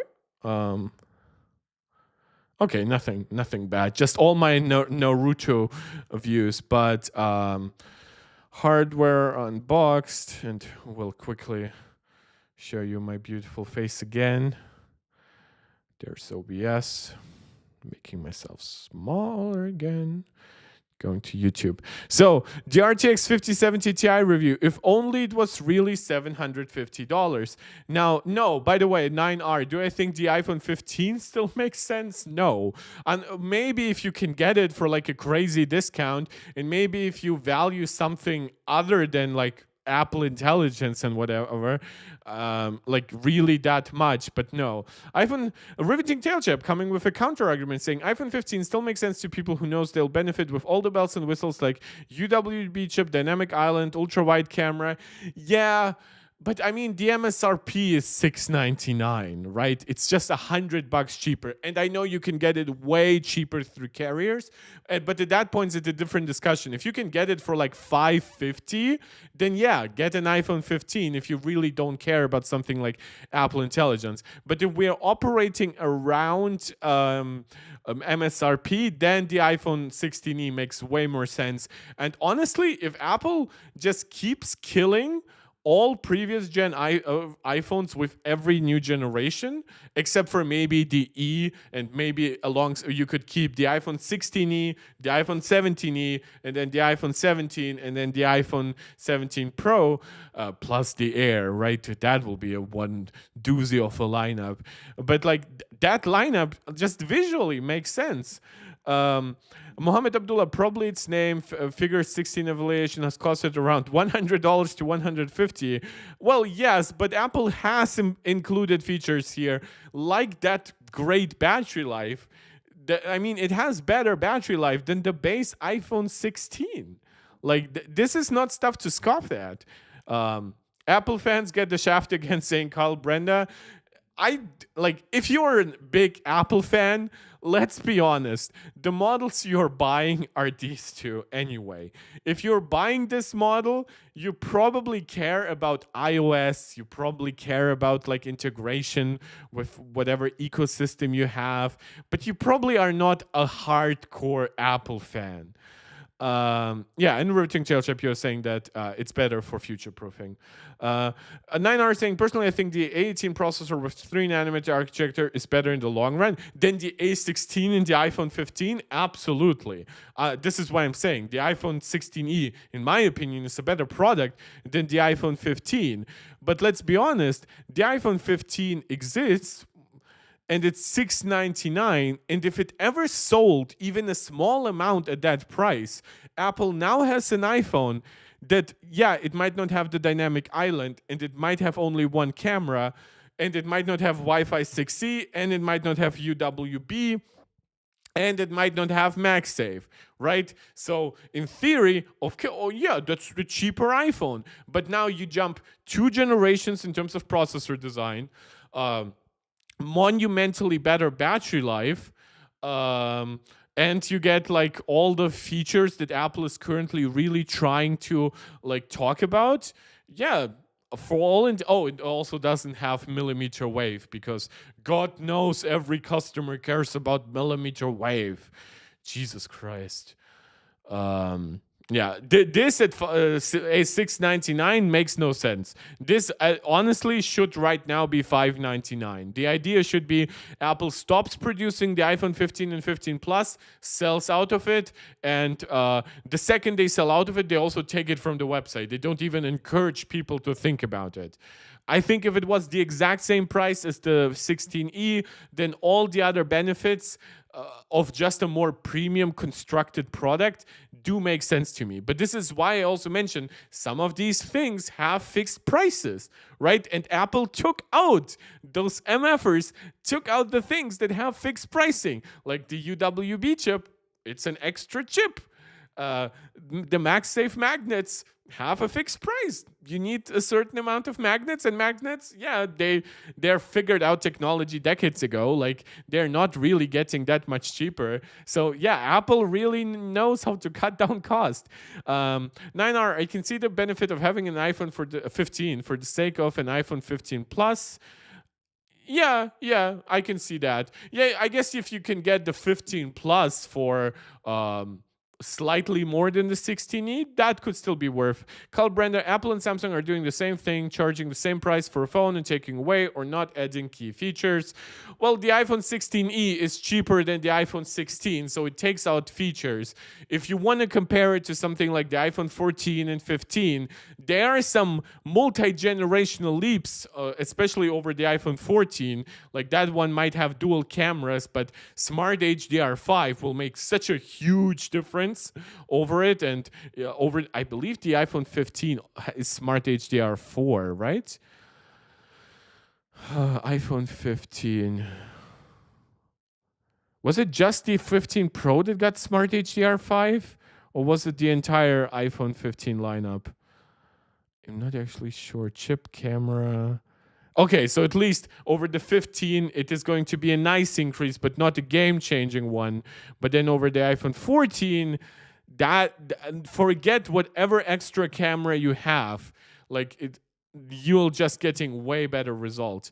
Not everyone may agree with me, but if Apple launches the 16e Plus and kills the 15 series completely, it might be better. Oh yeah, they definitely have room to do so. The problem at that point becomes logistics though. How many of each one do you make? Like it's already hard to sometimes manage how much of each storage configuration do you produce and in which colors. I mean, there is a reason why Apple's only going with 2 colors here. This is why I'm confused why they have 3 storage configurations. But yeah, if they make a Plus, that literally doubles the logistical problems here. At that point, don't forget there's a rumor that the 17, right, not only does it get ProMotion, all the improvements that we have on the screen of the 16 Pro, but supposedly it's also getting the 6.3 inches, right? Yes, I know 6.3 versus 6.7 inches is like definitely still you feel the difference.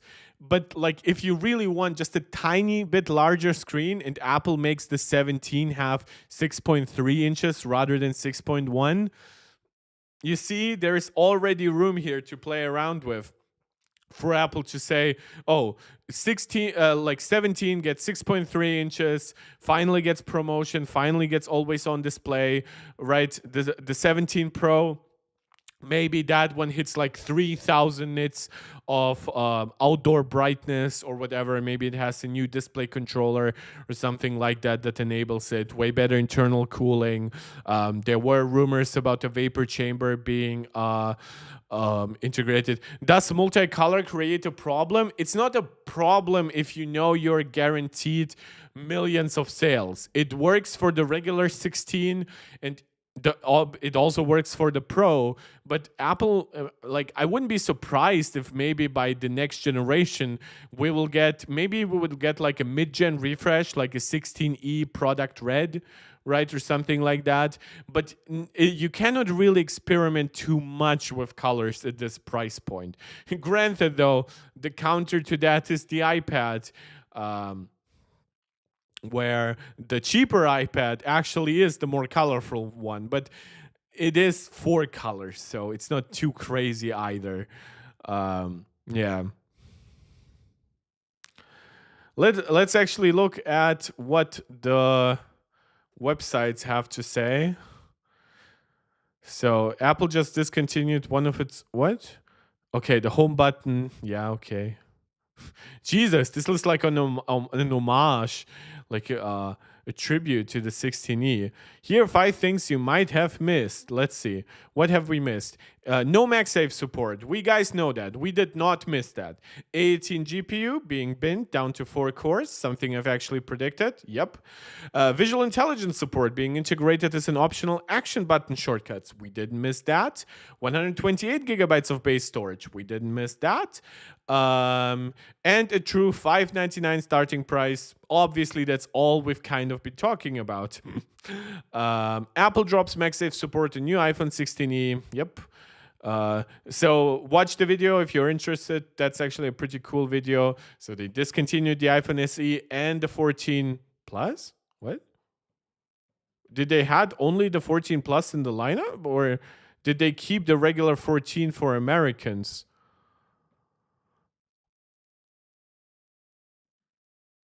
Additionally, while fans of the blah blah blah blah blah. Okay, so that's just weird.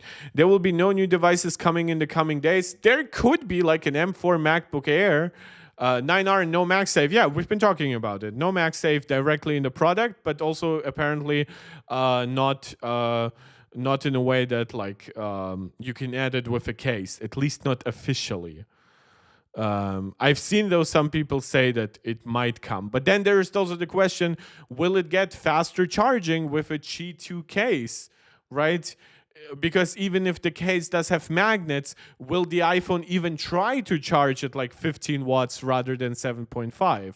So it's more like a device to charge at night, to not really use it like with a Qi 2 thing, which is kind of disappointing because we've had MagSafe since the iPhone 12. So Apple cellular modem, new internal design, extraordinary battery life. So that's Qualcomm, getting rid of Qualcomm. Apple TV, blah blah blah. Okay, so there's. By the way, there's still no iOS 18.4. So this has been a game we've been playing in the last few streams. Like, when does Apple switch finally click the switch on launching iOS 18.4? That's seemingly not the case. Still today. So my speculation is it's going to go live tomorrow. When it's not going to distract too much from the iPhone SE launch. I mean, it still could conceivably launch in like an hour or so. So 21 hours of videos, so 26. Oh, let me actually compare battery life to, okay, we'll make this the SE, we'll make this the 16, we'll make this the 16E, and we'll make this the SE3. We're actually gonna have like worst case comparisons. So battery life. Battery life. Where is it?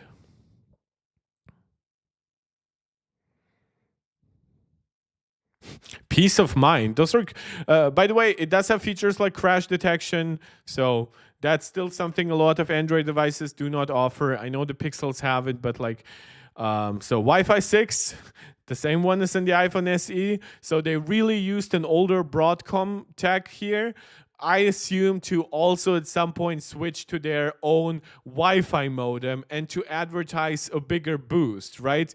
Because if they can claim that, oh, this one is 2 times faster than the Broadcom model we had in the last model, but you specifically used a very old model, yeah, that's, yeah. So I guess that's something the 17E will be able to advertise. Power and battery. So again, no MagSafe, just so bullshit. Like this is, by the way, one thing that stood out about the last iPhone SE is that it had Qi charging. Yes, it did not have MagSafe charging, even though it launched a few years after devices that had MagSafe charging. But at least like we understood it because it was based on a design of a product that did not have originally MagSafe charging. Why it's not included on the 16E? No idea. Well, price reasons and internal space reasons.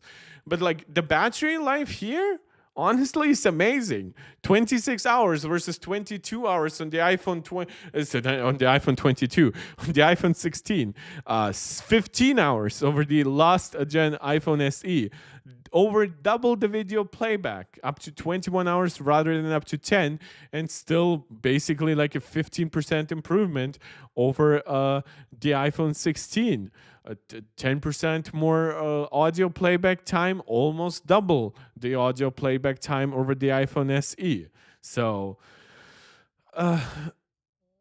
all iPhones have a battery life level between normal and bad, except for the plus. And I disagree with that. I think, and this is actually something that I believe it was you, 9R, who mentioned that for the about iPhone 10R and iPhone 11 specs. And you said that people think differently, which okay, but like they might accept the big bezel or whatever, like because it's still an iPhone. Like I do believe that you have to look at those 6-inch iPhones differently. They still have better battery life than any other even remotely similarly sized product. You cannot compare them one to one. No, I do not think Apple lies with their battery specs. It just why would they? Like it's still a worse product than the iPhone 16. If they would say it has the exact same battery life, that wouldn't be really surprising in my opinion. So iPhone 16 battery life, nice.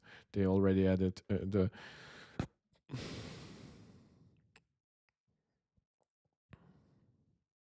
Where's battery life here?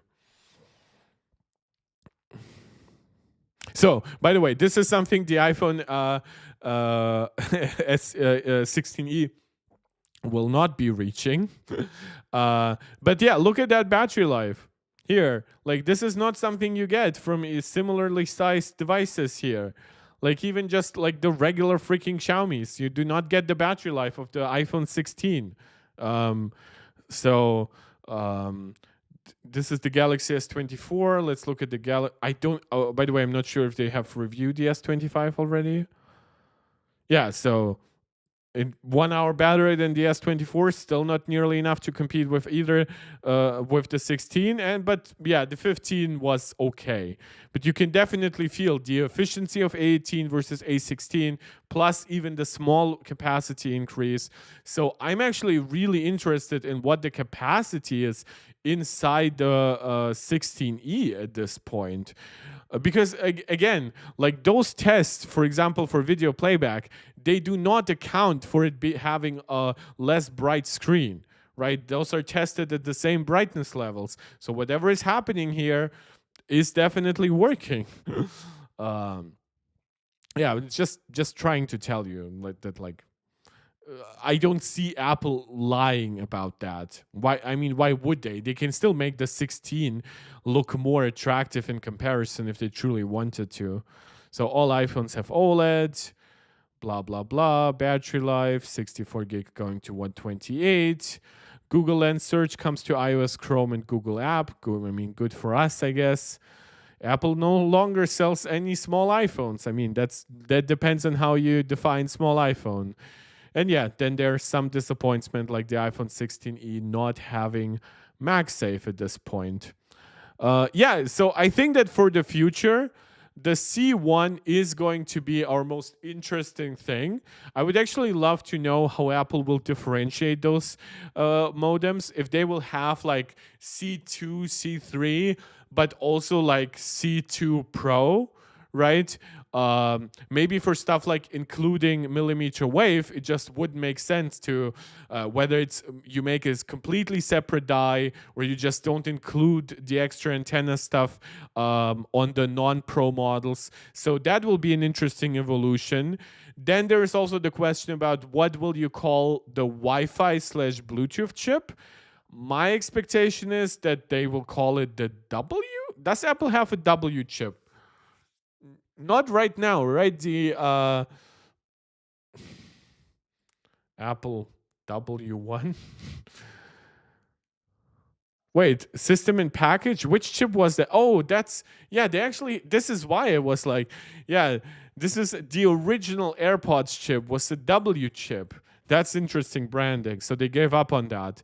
Oh, then what will they call it? If they have a cellular thing, they cannot call it home networking because that would be an H chip, and the H chip is what's currently in AirPods and stuff like that.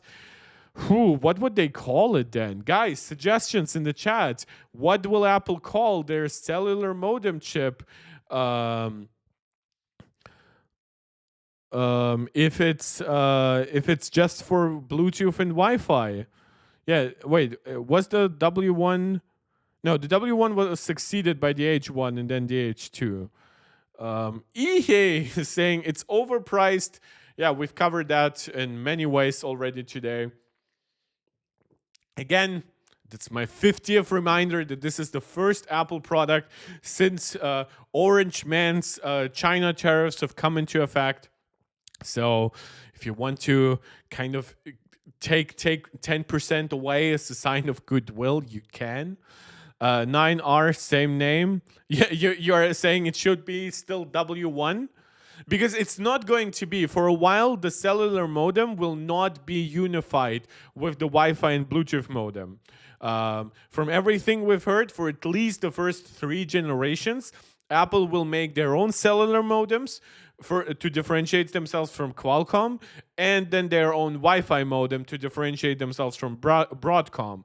But they will not unify those, and they will not put them onto the system on the SoC the way that Qualcomm, for example, does with their X70, X75 modems, at least not for a while. They will be separate.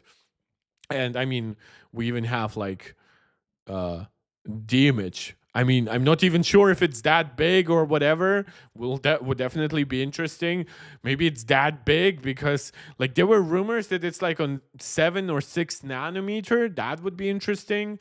That definitely leaves room for it to be almost automatically upgraded to like 5 or 4 nanometer. I know modems are not as aggressive in adopting the latest nodes, but yeah, so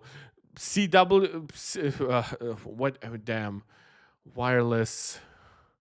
Maybe they will call it Y1, right? Like WI1 rather than just W. But that will be interesting to see. Apple discontinues iPhone 14 and 14 Plus. So that's definitely really saying can't wait for C4. That is gonna replicate the Galaxy Note 9, 10, whichever was the more explosive one. Yeah, this is, by the way, something that I was like, because I believe the 95 Max stuff just said it discontinued the 14 Plus. I think they wanted to write maybe like 14 slash plus or whatever. But yeah, they discontinued definitely the 14 and 14 Plus. It wouldn't have made sense to just discontinue the Plus version.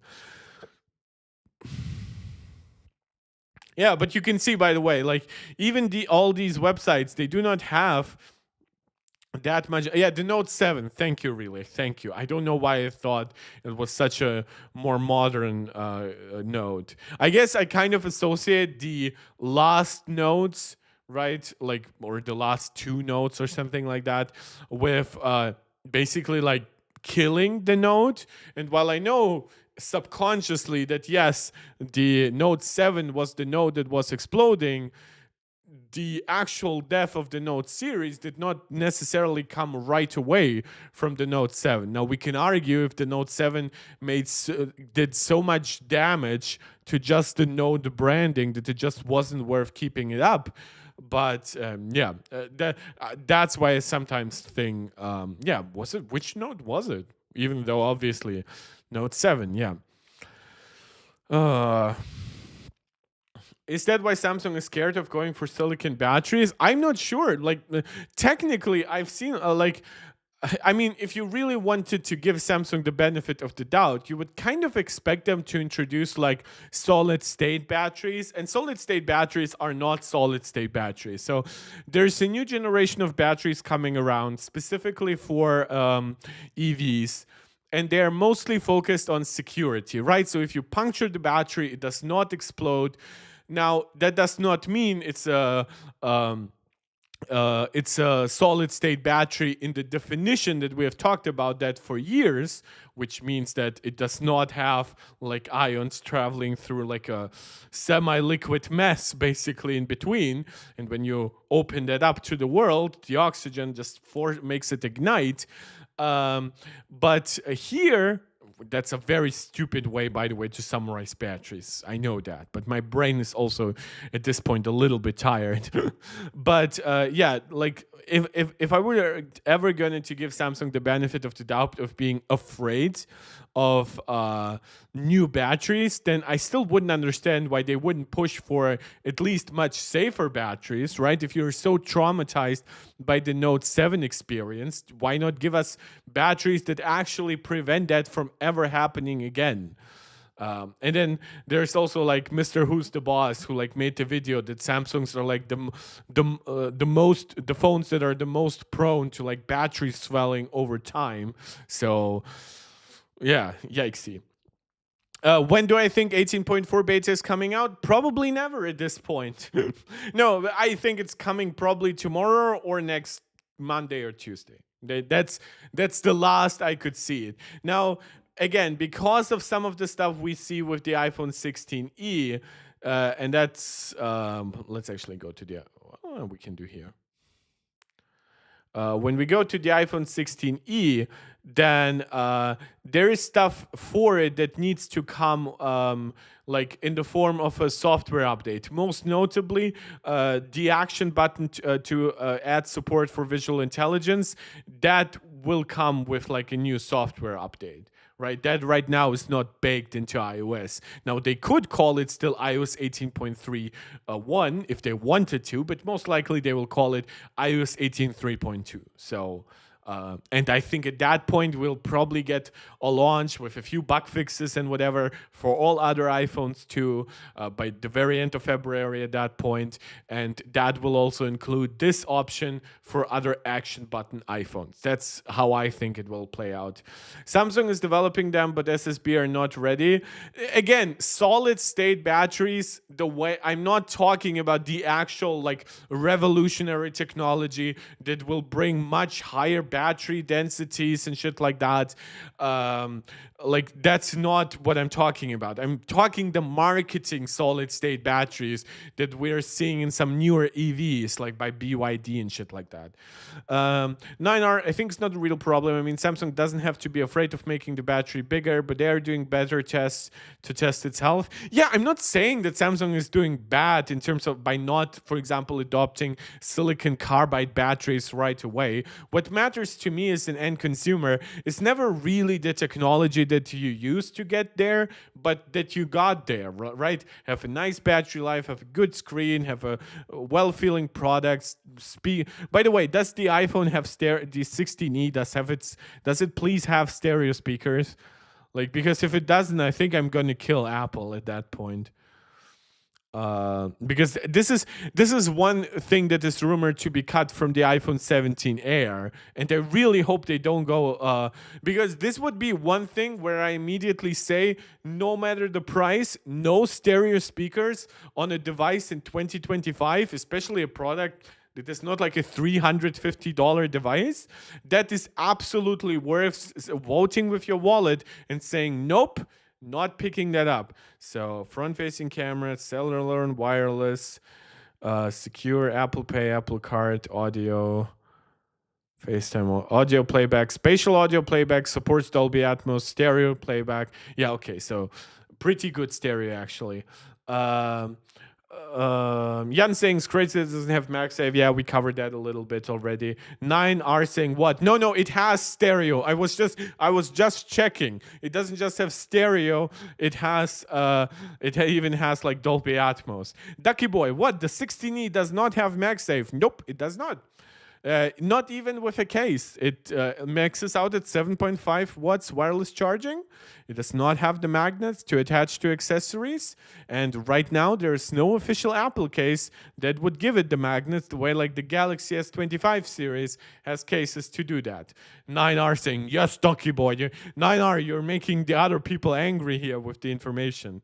Yeah, but this is, by the way, what like when you go to watch that Apple 12, 13-minute video introducing the 16E, you'll find that they do mention like a redesigned internal space specifically to allow for longer battery life. So I really want to know the capacity of this, because like I doubt that like GSM Arena knows it by now. So 16E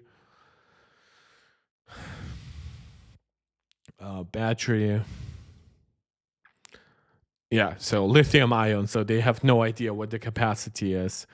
I don't think it's a scam. I mean, like technically, like Android devices that cost over double this device do not have it. But by the way, iOS 18.4, nope. This device is not coming in April. This is why I'm always careful when it comes to covering GSM Arena with day one specs. They get some shit like interestingly wrong. Yeah, but I don't think there's that much else, guys. Any questions, suggestions? Because there is actually some stuff about the iPhone 17 generations that still is left to cover. Mahmoud Youssef joining chat. Haven't seen you. I think I've seen you in one of the last few chats, but haven't seen you in a while before that. The numbers related to the battery are interesting. Yeah, like definitely. Like they definitely are not going for super fast charging here, for example. But by the way, guys, we've been streaming now for almost 2 hours. A small shout out as usual. Subscribe to the channel if you're enjoying this. Like the video to help out the video, to just show your appreciation. Share it out with anybody who you think might enjoy it. Comment. You guys see I love interacting with your comment section. If you want me to definitely read your comment and take it very seriously, make it a small donation in the form of a super chat. But you can also become a channel member right here on YouTube, a supporter over on Patreon. So plenty of ways to engage with me and the community broadly. Yeah, so the battery will be interesting. The C1 will definitely be interesting.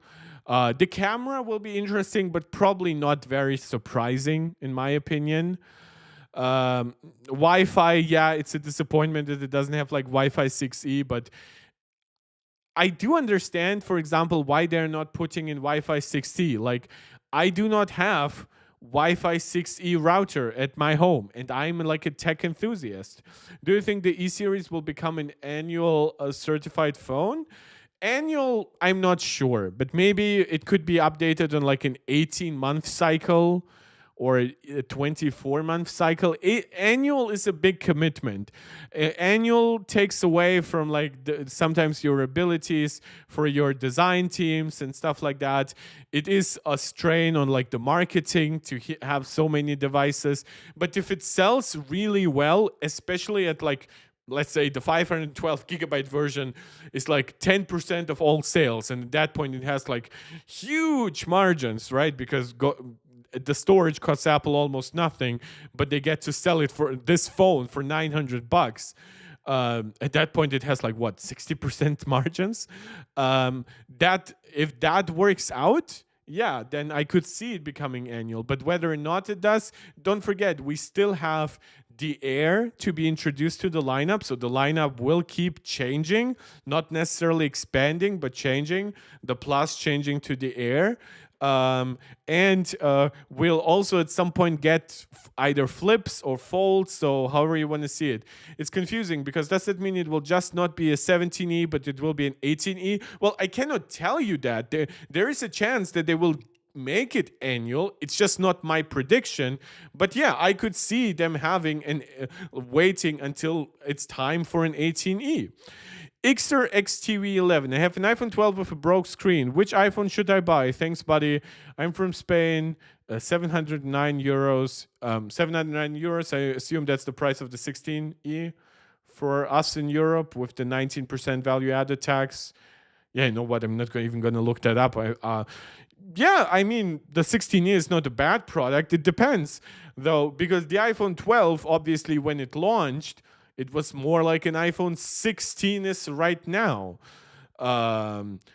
Is the screen so broken you cannot wait potentially for the 17 because that will have like promotion? I don't know if you care about that. But you can also realistically maybe get like a used or discounted iPhone 15 Pro or something like that. That will still give you access to Apple Intelligence. It has a tri-camera setup. It has still nice battery life. So, but also other people in the chat like 9R are giving you recommendations. But guys, don't forget he is in Europe, so he might have some other considerations than you do. But let's actually go to the iPhone 17 because we have some other stuff to cover here.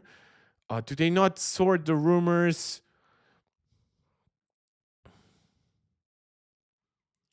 Because so basically I'm gonna no, don't want to do that like that. Why can I not search for like the articles like rather than the full-on summary? So this is all 16E, C1, product red being gone, 14 being discounted, 16E, blah, blah, blah. You see, it's 1 day worth of post.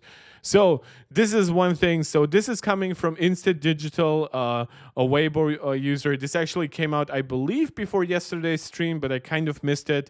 So this is basically a mock-up of the 17 Pro. This is with the camera design that John Prosser showed in the latest front page tech video. He also includes the supposedly much thinner dynamic island that is rumored to be an exclusive feature specifically for the Pro Max generation here. But what you're also seeing, or what you can kind of think you're seeing, is that this is an aluminum unibody device. Now, how Apple handles wireless charging here and MagSafe and everything else, I don't know. But supposedly, we are actually getting like a big differentiation between like materials used. So we are kind of downgrading from titanium to aluminum, and we are going all metal. So plus, there's also more stuff here, like supposedly Apple is testing wireless reverse charging and 35 watts charging for this iPhone. Now, 35 watts is a weird spec because technically the 16 Pro Max already can peak at 35 watts if you're charging while you're also using the device. But for most things, it will probably max out more around like 27 to 30 watts.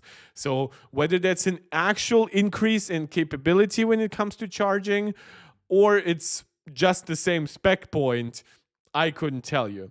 The leaked iPhone 17 Pro cameras makes a lot of sense to me. I think the design language for the camera was chosen only because of the 17 Air.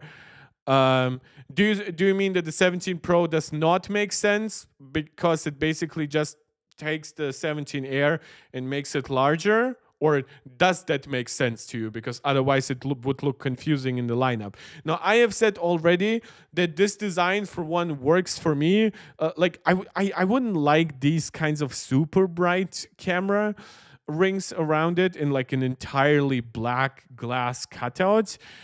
But I do like the contrast between like a bright finish and stuff like that. Some people have also said that the bezels look even thinner than the 16 Pro, but other like Shrimp Apple Pro, whatever he's called on Twitter, just said, yeah, this is basically just a mock-up with very little hard details. But I have also defended this design for basically that whatever this elevated internal space is, that's a little bit more internal space, right? And I always appreciate whatever can give me better cooling, better battery life, better performance, stuff like that.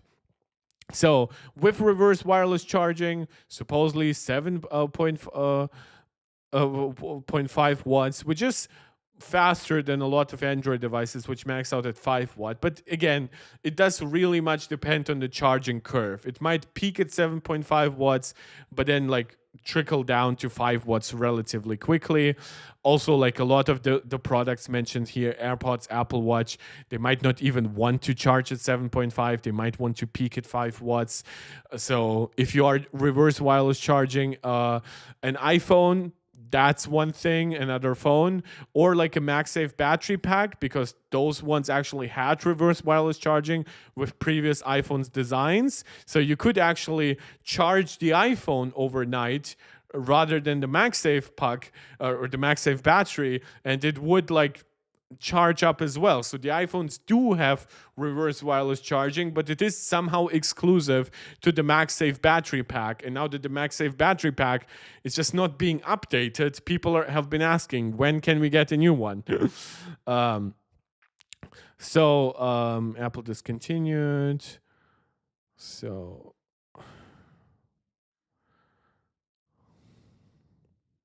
oh, by the way, the Humane AI pin is dead.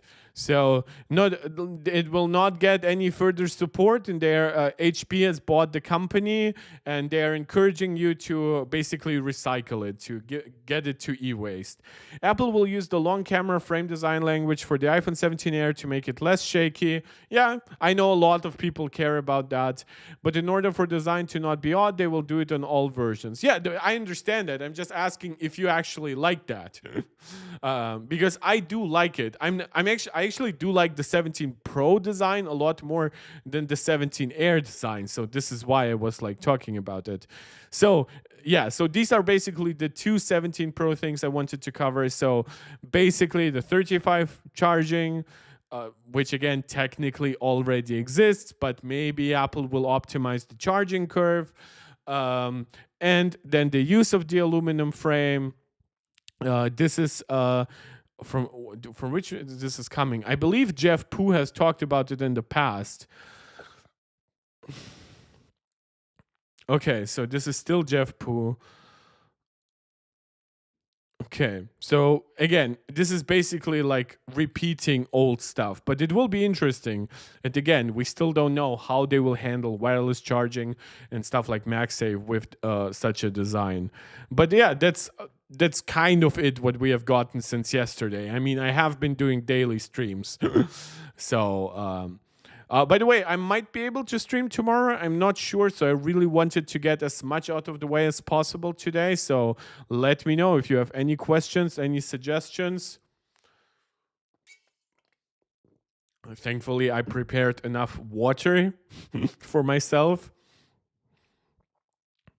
So that's just all the stuff we've been getting. Nothing new here. So we can close this, close this.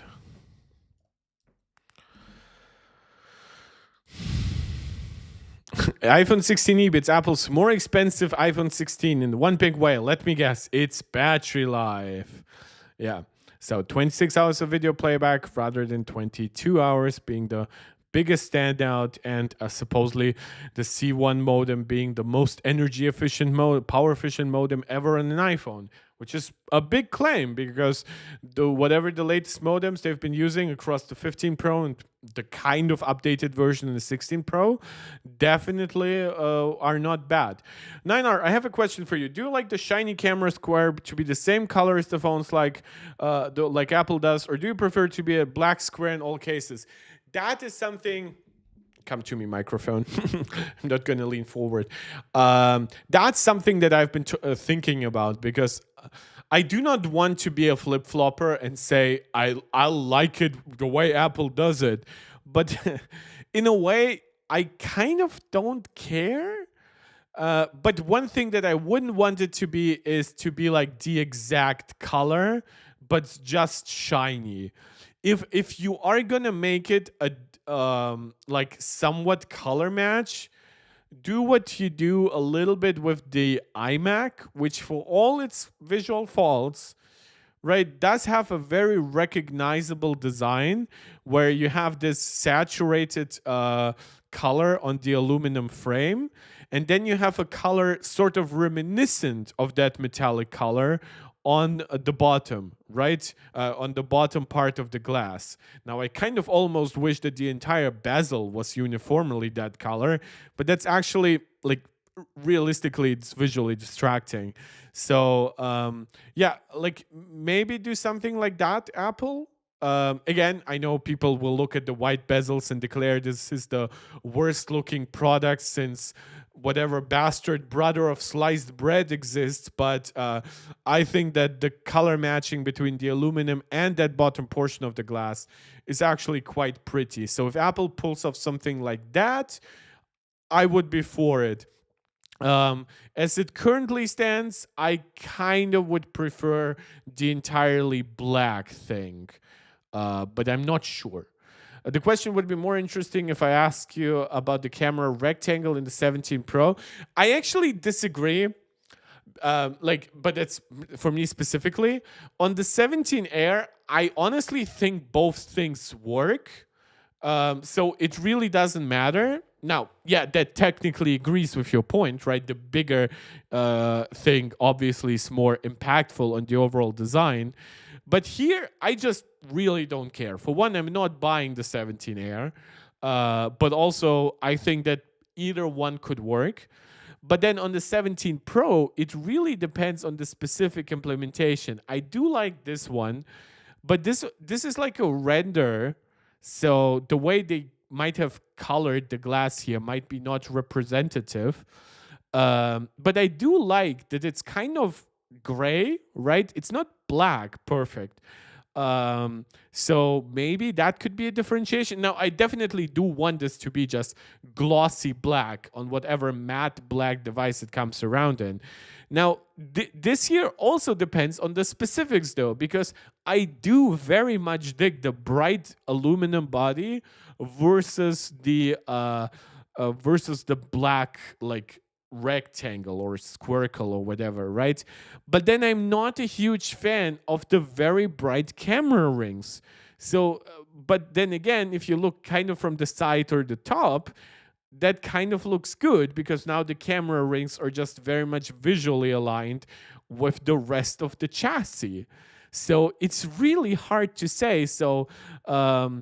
President Shiva saying, keep up the hard work. Thank you so much. This is a hobby. I do this after work. I do this while also handling also personal shit and stuff like that.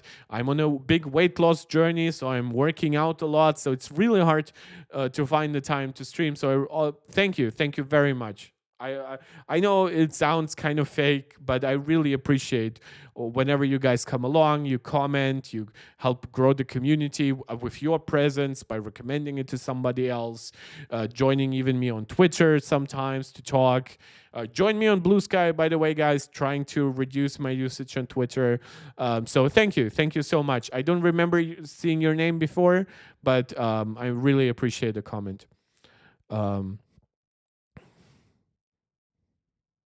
Yeah, I don't know. I kind of threw myself out here. Yeah, but I dig this because I do not think this is like, I don't think there's anything in here that would throw me off from like just enjoying the design. Here, like, yeah, there's a contrast between the bright and the dark, but then I would kind of appreciate if the dark was then more uniform. But again, I kind of understand why you don't want to make those metal rings an entirely different color than the rest, because that could look weird from the side and the top. But then I also understand the criticism that Apple, why would you focus on this? You don't really look at the product like 90-degree angle from the top or from the side. So yeah, it's very interesting to me. Um, yeah, but that's just the 17 Pro. By the way, guys, I know we have a decent amount of people watching here. I just wanted to ask you, is there something else in like the tech community going on that you would like to see me cover? Would you like to see me react to a 5070 Ti review? Would you like to see me react to more Ryzen AI Max reviews? Right? We covered that yesterday. But like looking at notebook check, right?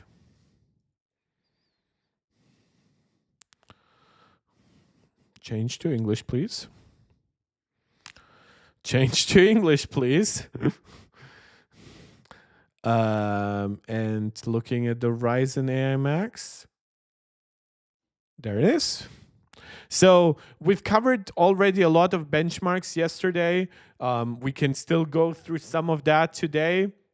By the way, thank you guys so much for the likes. We just whoever hasn't liked, let us hit the 30th like. Now, our Apple won't like my words, but instead of making a thinner iPhone with a full frame for the camera, I feel they would make the iPhone thicker to expand the battery and yes, I can work with that comment though. I can really work with that comment, 9R. And meanwhile, you, the rest of the guys, you can suggest topics, videos for me to react. Maybe somebody has left an Apple hot take you want me to analyze. This I can work with though, because internal space is internal space. This is what, like, obviously I've told you time and time again at this point, like, this is just a few more cubic millimeters. It's not much extra internal space.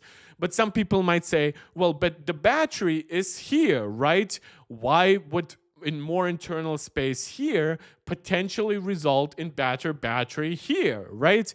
Well, the clear answer to that is that internal space is internal space. And you could push more components of like your motherboard up there. And if Apple is willing to remove features like millimeter wave and completely redesign the internals, they could push a lot more stuff to the top of the device. I mean, Apple is still kind of owing me the removal of the SIM card tray, right? So this is also practical. Now, of course, making like this down portion thicker would make more space, but it would look very, very ununiform, right? I always bring up the Galaxy S2.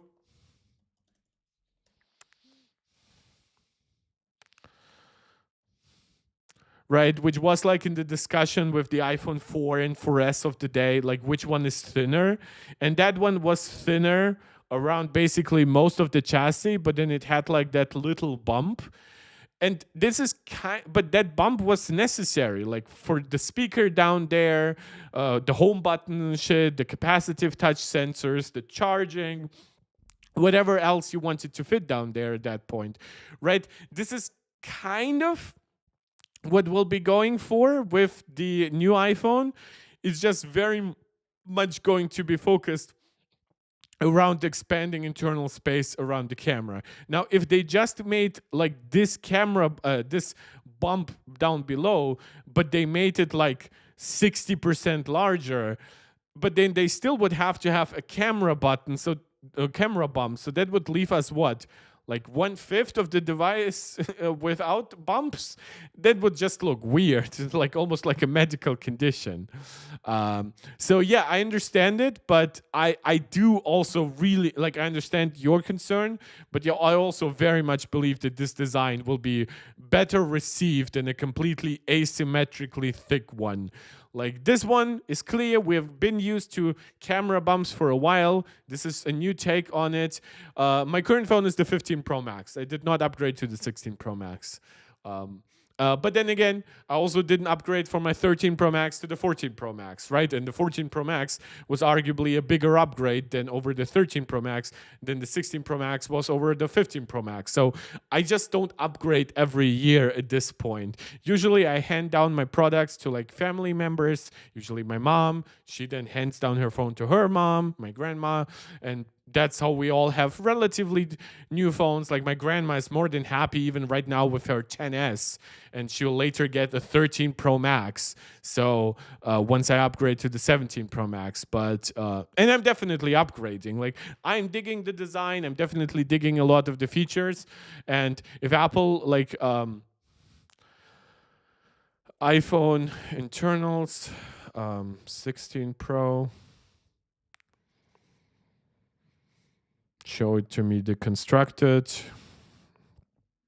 So if you actually look at it, right, you have a lot of like processor stuff and things like that.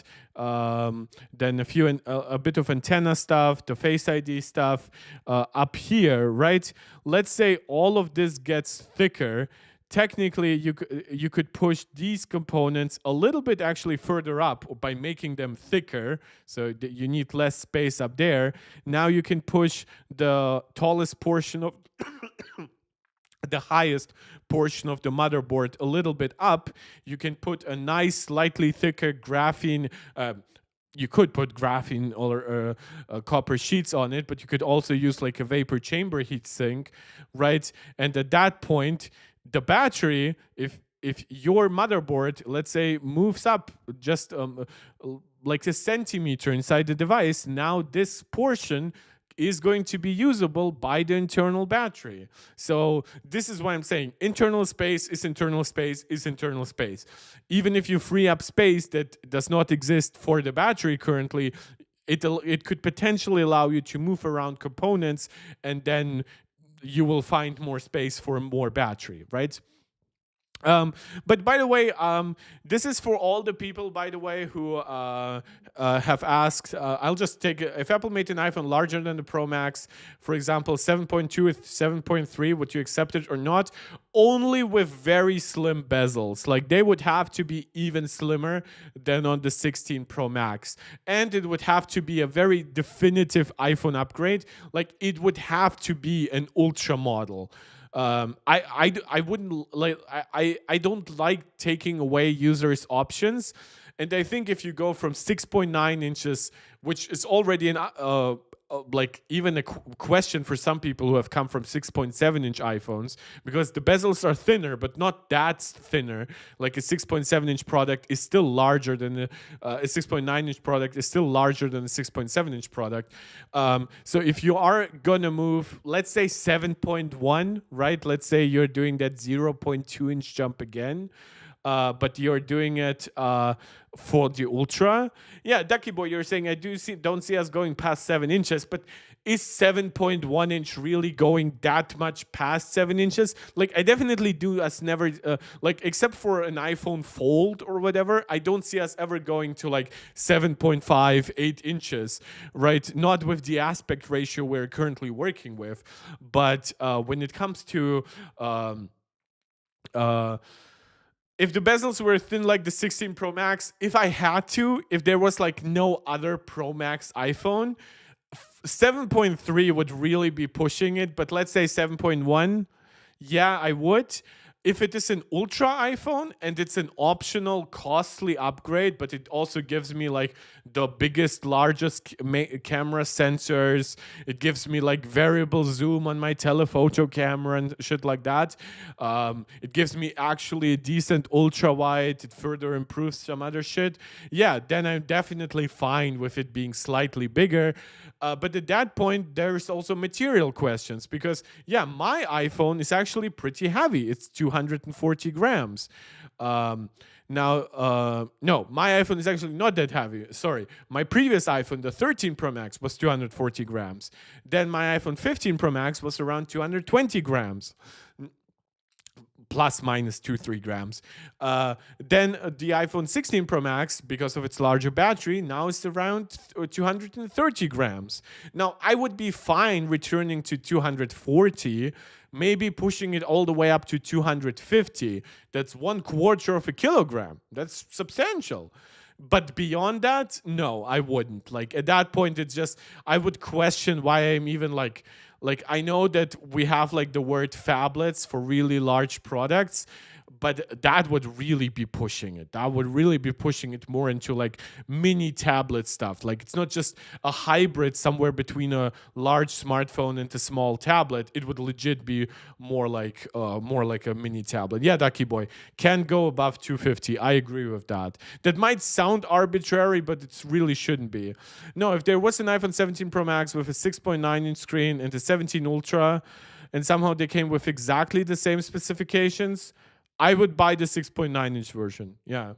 If they were exactly the same, usually I would expect such a difference to still come with a noticeable battery change. Like at that point, I would expect the 6.9-inch version to come with 4,700 and then the 7.2-inch version to come with like 5,500 milliampere hours or something crazy like that. But that could be maybe worth it, but then would it depend on the price increase? But if the end result was really the exact same, let's say the 17 Pro Max has 6.9 inches, costs $11.99, and it has 4,700 milliampere hours.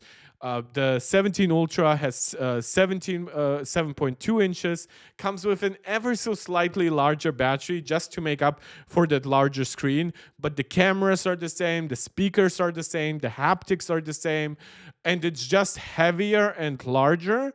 I would buy the 6.9-inch version. I would definitely buy the 6.9-inch version. Maybe I would buy the 7.2 for the channel, I guess.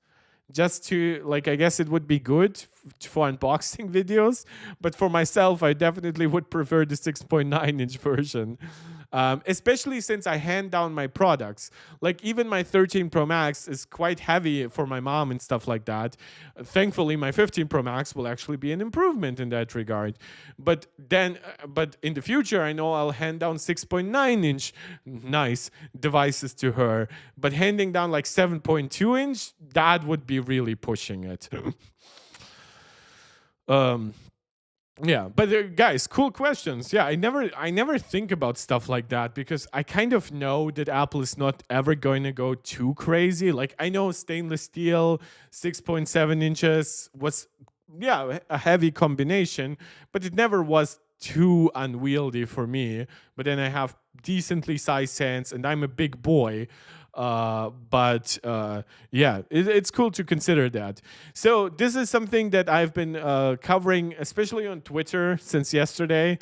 So the Ryzen AI Max, which you have to scroll down quite a bit to find it here, came out yesterday. It's basically AMD's SoC response to the M4 chip.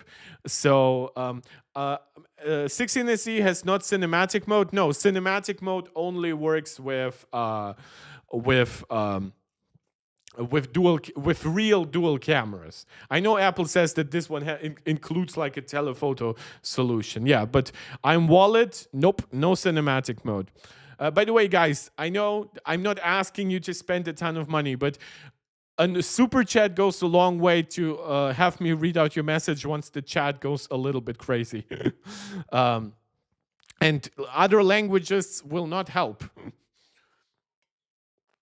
English or German is what I usually react to. The occasional Russian is also okay. I'm multilingual like that, but Arabic is not going to help. Or Indian. So this is one thing that I really wanted to cover because I've seen some like PC fanboys go insane about like, oh, the SoC by AMD, it beats Apple or whatever. Like this is single core performance, and this is like a PC guy benchmark. Like this is a benchmark that PCMR people love to do. This is Cinebench 2024. I know some are desperate. I know some will use Cinebench R23, which is an outdated version that isn't like in any way natively optimized for Apple Silicon. They'll still do it, but this is what you get with Cinebench 2024. You get 52% higher single core performance over the Ryzen AI Max. Also, when you're looking 9R. I said to him, "Are you sure, Walid?" Yeah, yeah, but I can confirm it. There's no cinematic mode. Or like, yeah, like cinematic mode requires multiple cameras, right? Will it be worth it? Because cinematic mode is important. Apple is video king. Yeah, but cinematic mode was never one of the modes that defined their camera capabilities. It's a cool mode, but it's not something that people really care too much about. Kaushik Rabba saying, I think they should price it around like $400. It's $150 more expensive here in India. The Indian pricing, as far as I know, does include value-added tax. What you should know if you are coming from another countries and you see like America-focused coverage, which I'm from Germany, my pricing also includes 19% value-added tax. But I am talking primarily in USD because it's kind of more neutral. Though maybe in the future I should really start covering other currencies with how the special the US is getting. Um, but like your country might include like the value added tax. So if you're saying it's $150 more expensive, that's where that would come from. Plus, there's currency conversions. Your currency might be right now very weak against the USD. All that stuff. I became more frustrated with this iPhone 16 after I learned it comes without MagSafe and cinematic mode. Well, I never expected it to have cinematic mode or spatial video. Both of them require multiple cameras. I know technically you can use the dual pixel autofocus to like kind of ascertain different focal points for the video, but that's not really good. Like you want cinematic mode to have the data from a separate camera. Like I know that spatial video definitely needs it, but cinematic mode benefits enough from it that I really wouldn't want it on a product with a single camera. Yeah. 9R, I use Google Translate. I think there's spelling mistakes. I'm just happy you are here, bro. No worries. You can just clarify it afterwards. And one thing that I've also seen, and the chat's going a little bit crazy right now. One thing that I've also seen being kind of pushed is that the Ryzen AI Max is like similar level of efficiency to Apple, which obviously it is not. So this device does not have any efficiency cores, but we are not comparing efficiency cores here. This is just for single core power. So yeah, the M4 definitely absolutely undisputed. So anything that even comes close on the desktop side is the Snapdragon X Elite, which yeah, if you port this to like 3 nanometer, it probably comes pretty close actually. So I'm really like, if it wasn't burdened by Windows, I would actually be pretty excited by the Snapdragon X2 Elite or the X Elite 2. But unfortunately, it is burdened by having to work with Windows. So again, the reason why I'm covering this is not really to start talking about it too much right now. I'm just trying to give you guys an understanding. This is the kind of stuff we like to cover here. There are a lot of chip nerds like me in the community. So if you enjoy stuff like this, subscribe, like, share, comment, stuff like that. The iPhone 16 is $799 in the US, but in Norway it's 11,000 North crowns, which is almost 1,000 USD. Again, yeah, it includes the value-added tax. It includes potential problems with currency conversions. There are a multitude of issues. European prices also have to consider that European currencies constantly drop in price. Like, I know you're talking about Norwegian crowns, right? But like euro versus USD, right now it's almost 1-to-1, right? So we have seen it really, really degrade. So right now it's not at the absolute lowest points. There were times when it dropped below like 1-to-1. Can I make cinematic by editing after taking a video on 16E? As far as I know, no. Why would you at that point? At that point, get yourself like an older iPhone 15 and do that, right? You are so much better off than trying to retroactively like what do you need even cinematic video for? Like, cinematic video still has a ton of errors, and I'm not saying it's completely useless, but why would you try to push it on a product that doesn't have the hardware for it, right?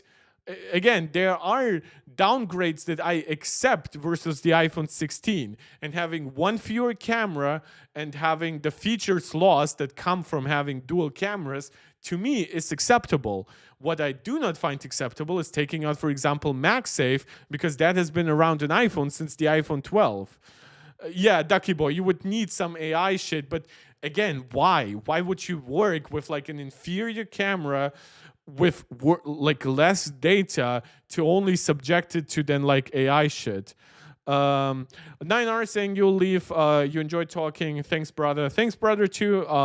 Always. I'm also going to be quickly wrapping this up. I expected to have a lot more to talk about today because I kind of thought iOS 18.4 was going to launch. But yeah, we are just covering the iPhone SE right now. The iPhone 16e. Jesus Christ. It will take some getting used to.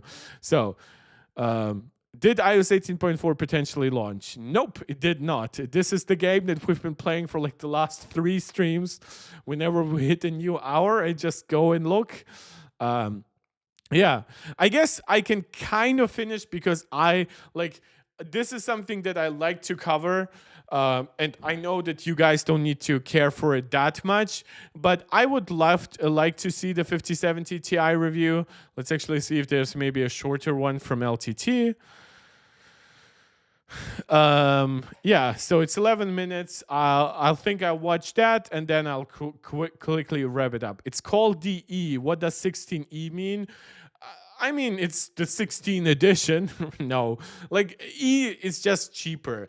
I mean, you have to think about it kind of in terms like cars, because cars also have like pretty random letters. I mean, what does the iPhone 10R stand for, right? Like, we know that the S historically stood for speed. Apple told us that on stage.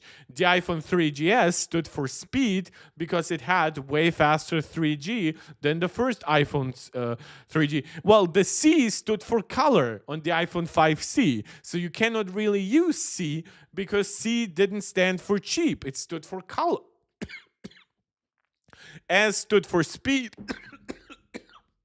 Oh. This stream is getting long for me. But when I asked about the iPhone 10R, I believe it was Phil Schiller back in the day who said, think about it like you think about cars, right? Because cars also basically have brands like R and S and T. And I mean, like, Samsung has like the Galaxy A, M, S, right? What do all those letters stand for? They actually do have explanations, but they're stupid. They're completely like random. It's like, oh, somebody liked that wine, so we called it after a wine. Like, yeah, that's. But let's actually get to some chip stuff. We have reacted to 5080 reviews on this channel because I tried to react to the 5090. The problem, of course, with the 5090 review was that I had terrible OBS issues during that stream, so I had to cancel that stream. So let's slightly speed up the video at 1.15, and let's go with a decent quality at 1080p. And start this. The launch of the RTX 50 series has been plagued by underwhelming performance, low stock, and black screening drivers. And by the way, the reason why I'm covering this is because I feel like a lot of questions about like overpriced stuff, not enough generational upgrades. I've seen people in my community ask me like, should I switch to Android because this one specific thing is better on Android? And I'm like, yeah, if that one specific thing, for one, is really better on Android, and you know it's not getting fixed anytime soon on your iPhone, and you know that whatever other downsides you might face from Android might not be severe enough, then yeah, do it. But I see sometimes people like it happening way less because of how good Apple Silicon is. But when you remember like the butterfly keyboard issues, right, and the thermal throttling because of the Intel chips and shit like that, people were asking, should I switch to PC? Well, PC right now is in a very messy space. And to top it off, NVIDIA is embroiled in yet another power connector scandal on their flagship RTX 5090 Founders Edition. Yeah. And there have even been some reports that even the 5080 might cause that power connector to overheat. I wouldn't even blame them for saying, you know what? Screw it. Let's not even make a 5070 Ti Founders Edition. What? They didn't make one. Nope. NVIDIA has left their most affordable 50 series yet in the hands of their board partners who did their best. And like to add completely pointless features so they can make it 20% more expensive. Again, this is not something you ever have to deal with in the Apple community. This is why, by the way, I'm angry that Apple didn't make like a G2 MagSafe case for the iPhone 16e, because I don't want it to be left entirely up to third-party accessory makers. But if you guys were hoping that the 50 series story would get better as we made our way down to the cards that more folks can afford, well, I've got news for you. The good news is that the 5070 Ti is a significantly more compelling product than the 5080. But that assumes that anyone can get it at MSRP. And that's the bad news. No one's gonna be getting it at MSRP. But you know what you will get at MSRP is this segue to our sponsors. But in our opinion, the sweet spot for it is high refresh rate 1440p gaming or very high refresh rate like esports 1080p gaming. Yeah. Let's start. I mean, it's a 16 gigabyte card, which, I mean, it is 25% in theory less expensive than the 5080. But this is why I'm telling you guys, Apple is not the only one being stingy right now, because NVIDIA wants to sell you then a 5070 with $550 with 12 gigs of RAM. And that $550 most likely will be like a $700 in real world pricing. In Alan Wake, the 5070 Ti manages a 9% uplift over the 4070 Ti Super, but then loses to AMD's aging 7900 XT. In F124, the 5070 Ti inches a bit closer to pole position and gets closer still in sci-fi roguelike Returnal. In our Vulkan test, Red Dead... Yeah, this is the problem. Like, we are overdue a new generation from AMD, like the 9070 and the 9070 XT. The 9070 XT is probably gonna land somewhere around the 7900 XTX range, but both of those cards will have less memory, but then they will also give you better ray tracing. So it's a weird time to be a PC fan. I mean, Apple and NVIDIA are the most valuable companies for a reason.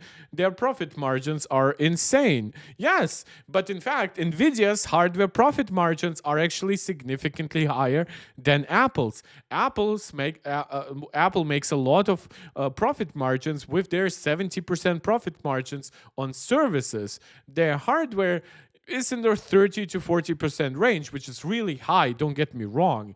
But like, we do not have, like, NVIDIA sometimes charges you like 60% profit margins on the highest end cards. Because we are looking at one solution, right? Like even just the Founders Edition, it's one cooling design, it's one pretty highly bent GPU core, and then you sell the fully enabled GPU core for like $6,000 on like NVIDIA Quadro series, and you make people pay for like double the VRAM with like several $1,000s, and that's before you hit the dedicated server market, where the pricing just goes completely bananas, because those are people who pay every cent you want because they know it will accelerate workflows for them that make them money too. So while with Apple, you usually have like a healthy competition between regular consumers and prosumers, with prosumers willing to pay higher margins. This is kind of why Apple calls some products Pro, even if they are not necessarily Pro, like AirPods Pro, for example. Like, is that like a studio earbud? Of course not. It's just a better thing. Kind of how the PS5 Pro is actually designed to not just be better than a regular PS5, but it's also designed to attract an audience that is actually willing to accept a decent profit margin on a product. So if the regular PS5 is sold around cost, maybe like a 5% profit margin at best, and sometimes even sold at a loss, especially in the first year, the PS5 Pro then exists to have like a 20% profit margin and on a higher price point. Redemption 2, we see the 5070 Ti finally surpass the 7900 XT, but it's not until we look at Cyberpunk where we see a result that meets the technical definition of a lead. Yeah, and this is with RT off. It should outperform all of these with RT on. And this is also kind of the problem, because whenever we talk about, oh, Apple has no competition because its consumers don't want to buy it, this is way worse here, because like not only are those like last gen cards, but like their market share is bad to the point that AMD is not gonna make like 90 series cards, because yes, they went from 900 to 90, or technically they went from 900 to 70 with the 9070 XT and 9070, but yeah, they're not going to make 9 series cards GPUs anymore, or at least not for this generation, while with Apple you still get all the competition from Vivo, Xiaomi, Oppo, Samsung.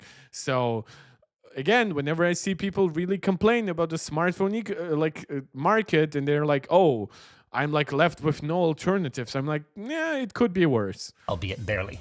With that said, thanks to its much better 1% lows, the 5070 Ti tops our charts in The Last of Us Part 1 and properly beats Team Red in Black Myth Wukong. Across our suite of games then. Yeah, I believe Black Myth Wukong, even with RT off, it still has some RT basically baked in. I think it's software RT, so it still performs okay on the AMD cards, but it still benefits NVIDIA more. We see the 5070 Ti pull off a serviceable 15% lead over its last-gen counterpart. Yeah, but then there was also the 4070 Ti Super, which does definitely shrink that improvement. But we also see it demonstrate clearly why NVIDIA wishes that everyone would just forget that that card was replaced by a more super variant just over a year ago. It surpasses that card by only 9%. Buh. Of course, at 1080p, it's easy for a card this powerful to end up CPU bottlenecked. So let's push some more. Not really. Like, not until we hit like 5080 level performance. To get a better idea of where the 5070 Ti sits in the product stack. Right out of the gate, it manages a measurably better improvement over the last gen Super at 1440p. And what? A 10% is a measurably more than 9? But even then, it still fails to break away from Team Red's 7900 sandwich, which further illustrates just how disappointing this generation is for gamers. Typically, we would expect a new 70 class GPU to beat, or at least match, the last generation's 80 series. But now, not even the 70 Ti can stand up to the last gen 80 card. That kinda sucks. Unless you have a 4080, in which case, hey, NVIDIA just saved you a lot of money. Maybe it makes up for it in ray tracing though. And, well, hey, it compares much more. I mean, yeah, this is also where exclusive features kind of come into like really redefine what people are willing to pay. And I know some people will say, well, ray tracing is not exclusive, you also get it on like other products. But Apple does have exclusive stuff in their ecosystem. So I always get confused when people say like, oh, but you can technically replicate that and whatever.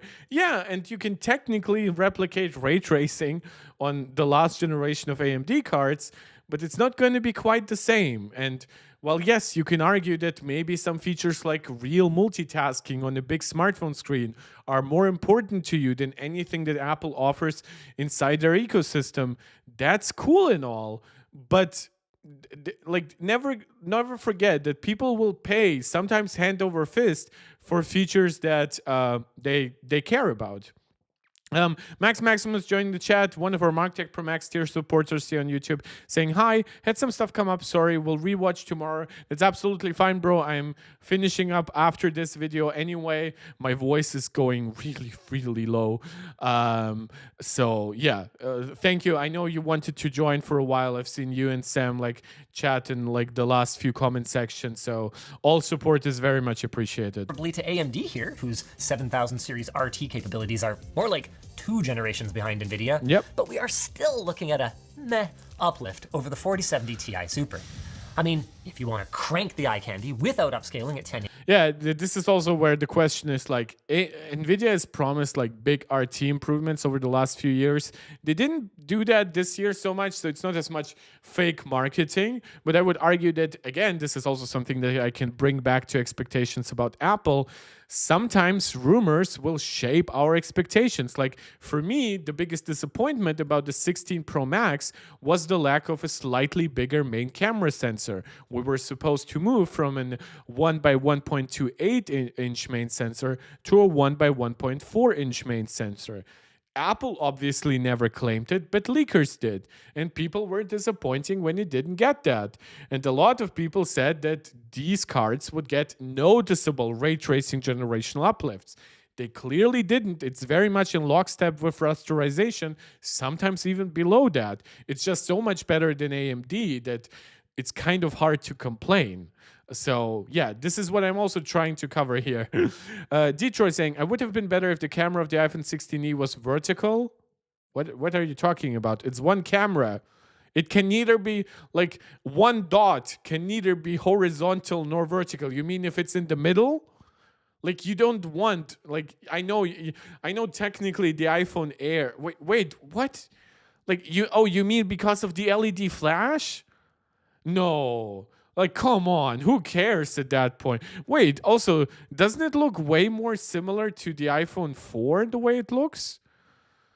Like, do people not like that? Like, iPhone 10R. Right? The iPhone 10R does this, but can I see an iPhone 4? No, okay. iPhone 4. Right, that design was iconic, and this is what you get again. Sorry. With that one, I'll actually have to disagree. I think that mirroring a little bit the iPhone 4 design is way smarter for Apple.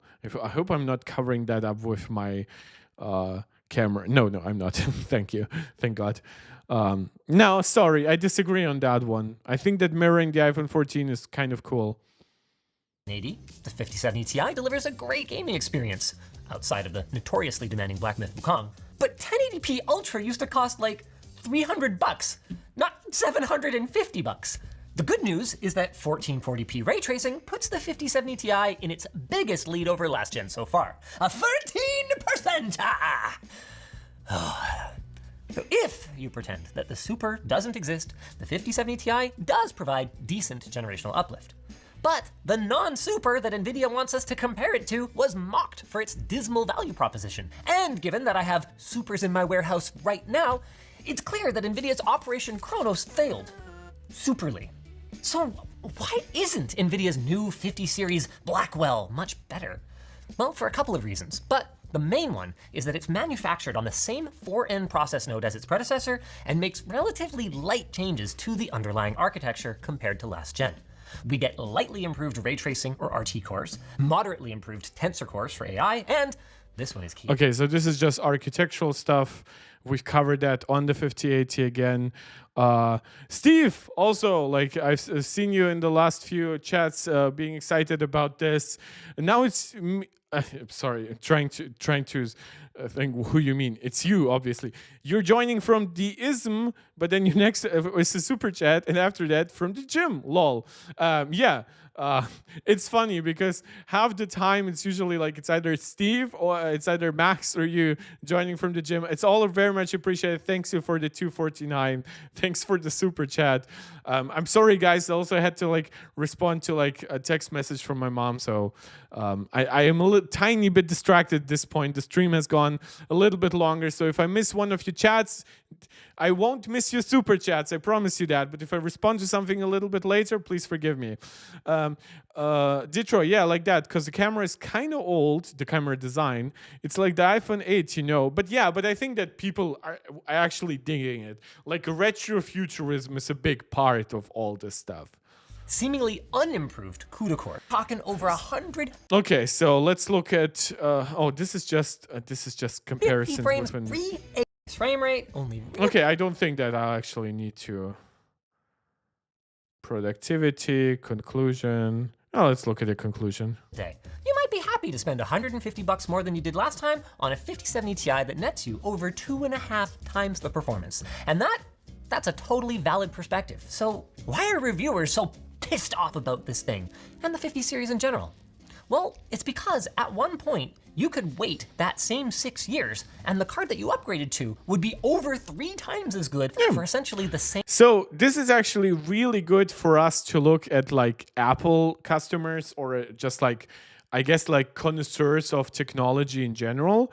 And that has to do with like diminishing returns, for one, from paying a lot more money sometimes, but also for just getting each and every generation. Because you can see that with a lot of generations, these improvements relatively to the previous one, which I do not know why this is not included, but if you just do the math, relatively the improvements are not really quite what they used to be, especially in the last few generations. And I know the 30 series was like a good uplift, right? You can see like 1x, 1.3x, 2.05x, but that one came with huge efficiency issues. And then when you look at pricing, you can see that even when adjusted for inflation, pricing is actually going up. Right? There were moments when semiconductor improvements were happening so rapidly that you actually could go outside of inflation, right? And end up with a product that is cheaper, either nominally or even in absolute pricing. And that's clearly not happening anymore. Same nominal price. And then if you factored in inflation, it would technically be cheaper.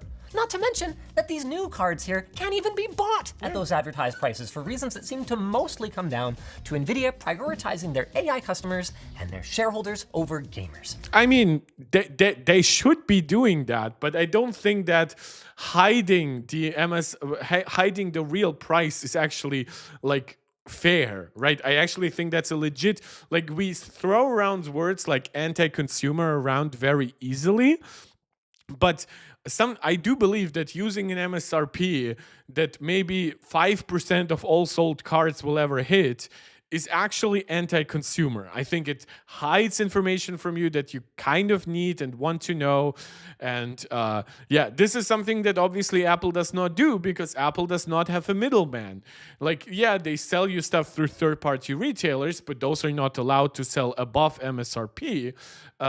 They do not have board partners like Asus, Acer, Gigabyte, MSI, like all those companies that you work together. And this is why the CPU market on the PC side, well, yeah, it's gotten more expensive, mainly because Intel stopped being competitive with AMD, especially in the DIY segment of the market. But overall, it's way healthier than the GPU market. Not only is there still more competition between Intel and AMD than there is between AMD and NVIDIA, at least roughly, but you also don't have like those ridiculous middleman schemes that NVIDIA is trying to pull. You don't have like the confusing marketing by AMD, constantly rebranding their products. Like they are doing way better on the CPU side with marketing than they are on the GPU side. So yeah, I'm mad. Because for the first time in my lifetime, the trend of more powerful hardware being available to more people, driving a boom in access to information and economic opportunity, that trend seems to be going in reverse. It's not reverse, but it's definitely stagnant. I mean, you can still buy like older used tech for a decent price. Like we are outside the crypto bubble. Like AI engineers are not buying old 3080s. Granted, 3080 does have its problems with a 10 gigabyte VRAM buffer, but even like if the 12 gigabyte version of the 3080 is not going to be super attractive to AI customers. So yeah, but I mean, crypto is still kind of going. Bitcoin is close to an all-time high. So yeah, definitely a good time to be in the Apple community, even if we might talk about like the iPhone 16e being priced higher than it probably should be. there is also going to be a question: will the 9070, will the 9070 XT will actually be priced like okay? Like 649, 749 definitely are not terrible prices, but what if with AIBs the regular prices are more like 750 and 850 respectively? That definitely kills a lot of hype for those devices, for those products. The AMD's Radeon team can save us? Yeah, I don't know if I'm hopeful, but I'm hoping to tell you about our sponsor. Yeah, okay, so that actually worked pretty well. It was pretty, not too much to talk about. The hardware unbox video would have been a lot more data and would have been a lot longer, but usually I do recommend those guys. So with it, we are now close to 3 hours on the stream. Haven't streamed like that for quite a while. I'll try to come back on tomorrow, but honestly, I'm not sure if my voice will be able to handle it. Regardless of all of it, thank you guys so much. I will not be streaming that much this weekend. I'll try to stream a little bit next week, but then March for me is pretty much a no-go zone. Like, expect maybe 1 stream per week. So I really try to put the work in to give you guys some information leading up to the 16E launch. Now, of course, covering the 16E launch live with you together. Thank you to anyone who could join. Thank you to anyone who contributed. Anything from questions to agreements to disagreements. People who big shout out to Riveting Tail Chap, who helped me find info. Like, he was the first to mention it doesn't have stuff like MagSafe, which definitely colored a lot of the discussions we had later on. And let me just quickly look. So iPhone 16e will have day 1 software updates, so that's nice. The iPhone 16e models will ship with iOS 18.3, but Apple released iOS 18.3.1. Wait, who said that then? Wait, but shouldn't it get like a 13.2 with like the latest features, or is it just a more custom version of it? So this also 16e has the iPhone 16's camera. Yeah, but the iPhone 16's camera in terms of specs was almost identical to the iPhone 15's camera. So that's not super high praise. Yeah. And then with like stuff like the front-facing camera, it will start to lag behind the 17 generation. Supposedly, all iPhone 17s are getting like 24 megapixel front-facing camera. So we'll have to see if there are any like real-world differences in how those cameras perform and stuff like that. And looking at 95 Mac, finally, maybe iOS 18.4 will come out, but no. It's not. So, guys, I'll keep covering the more interesting stuff. Obviously, it's hitting like pre-orders on Friday. It will go on sale next week. I'll probably react to reviews next week. So maybe next week there will be like 2 streams. I'll try to manage, but I'll let you know exactly. Or I'll do like 3 streams, but each one will be a lot shorter than like what we did today, for example. So subscribe to the channel, hit the notification bell so you actually know when I'm going live next. Subscribe to the channel if you haven't done so. Like the video, share it out with anybody who you think might enjoy it. Please comment afterwards. That helps a lot with the algorithm. I know a lot of you guys just like watching the videos and not leaving comments, which is fine, but I strongly encourage you to leave a comment beyond the live chat, also in the regular comment section. RAM, I hope you're 16 gigs of RAM at this point minimum, asking how am I doing? I'm doing fine. I was very happy to have covered all of this with you, but I am tired at this point. So whenever you catch me live, consider leaving a super chat or a super sticker. Consider becoming a channel member right here on YouTube or support show on Patreon. But beyond all that, just thank you so much for joining and supporting. And as always, let me know what you would like to see me cover next.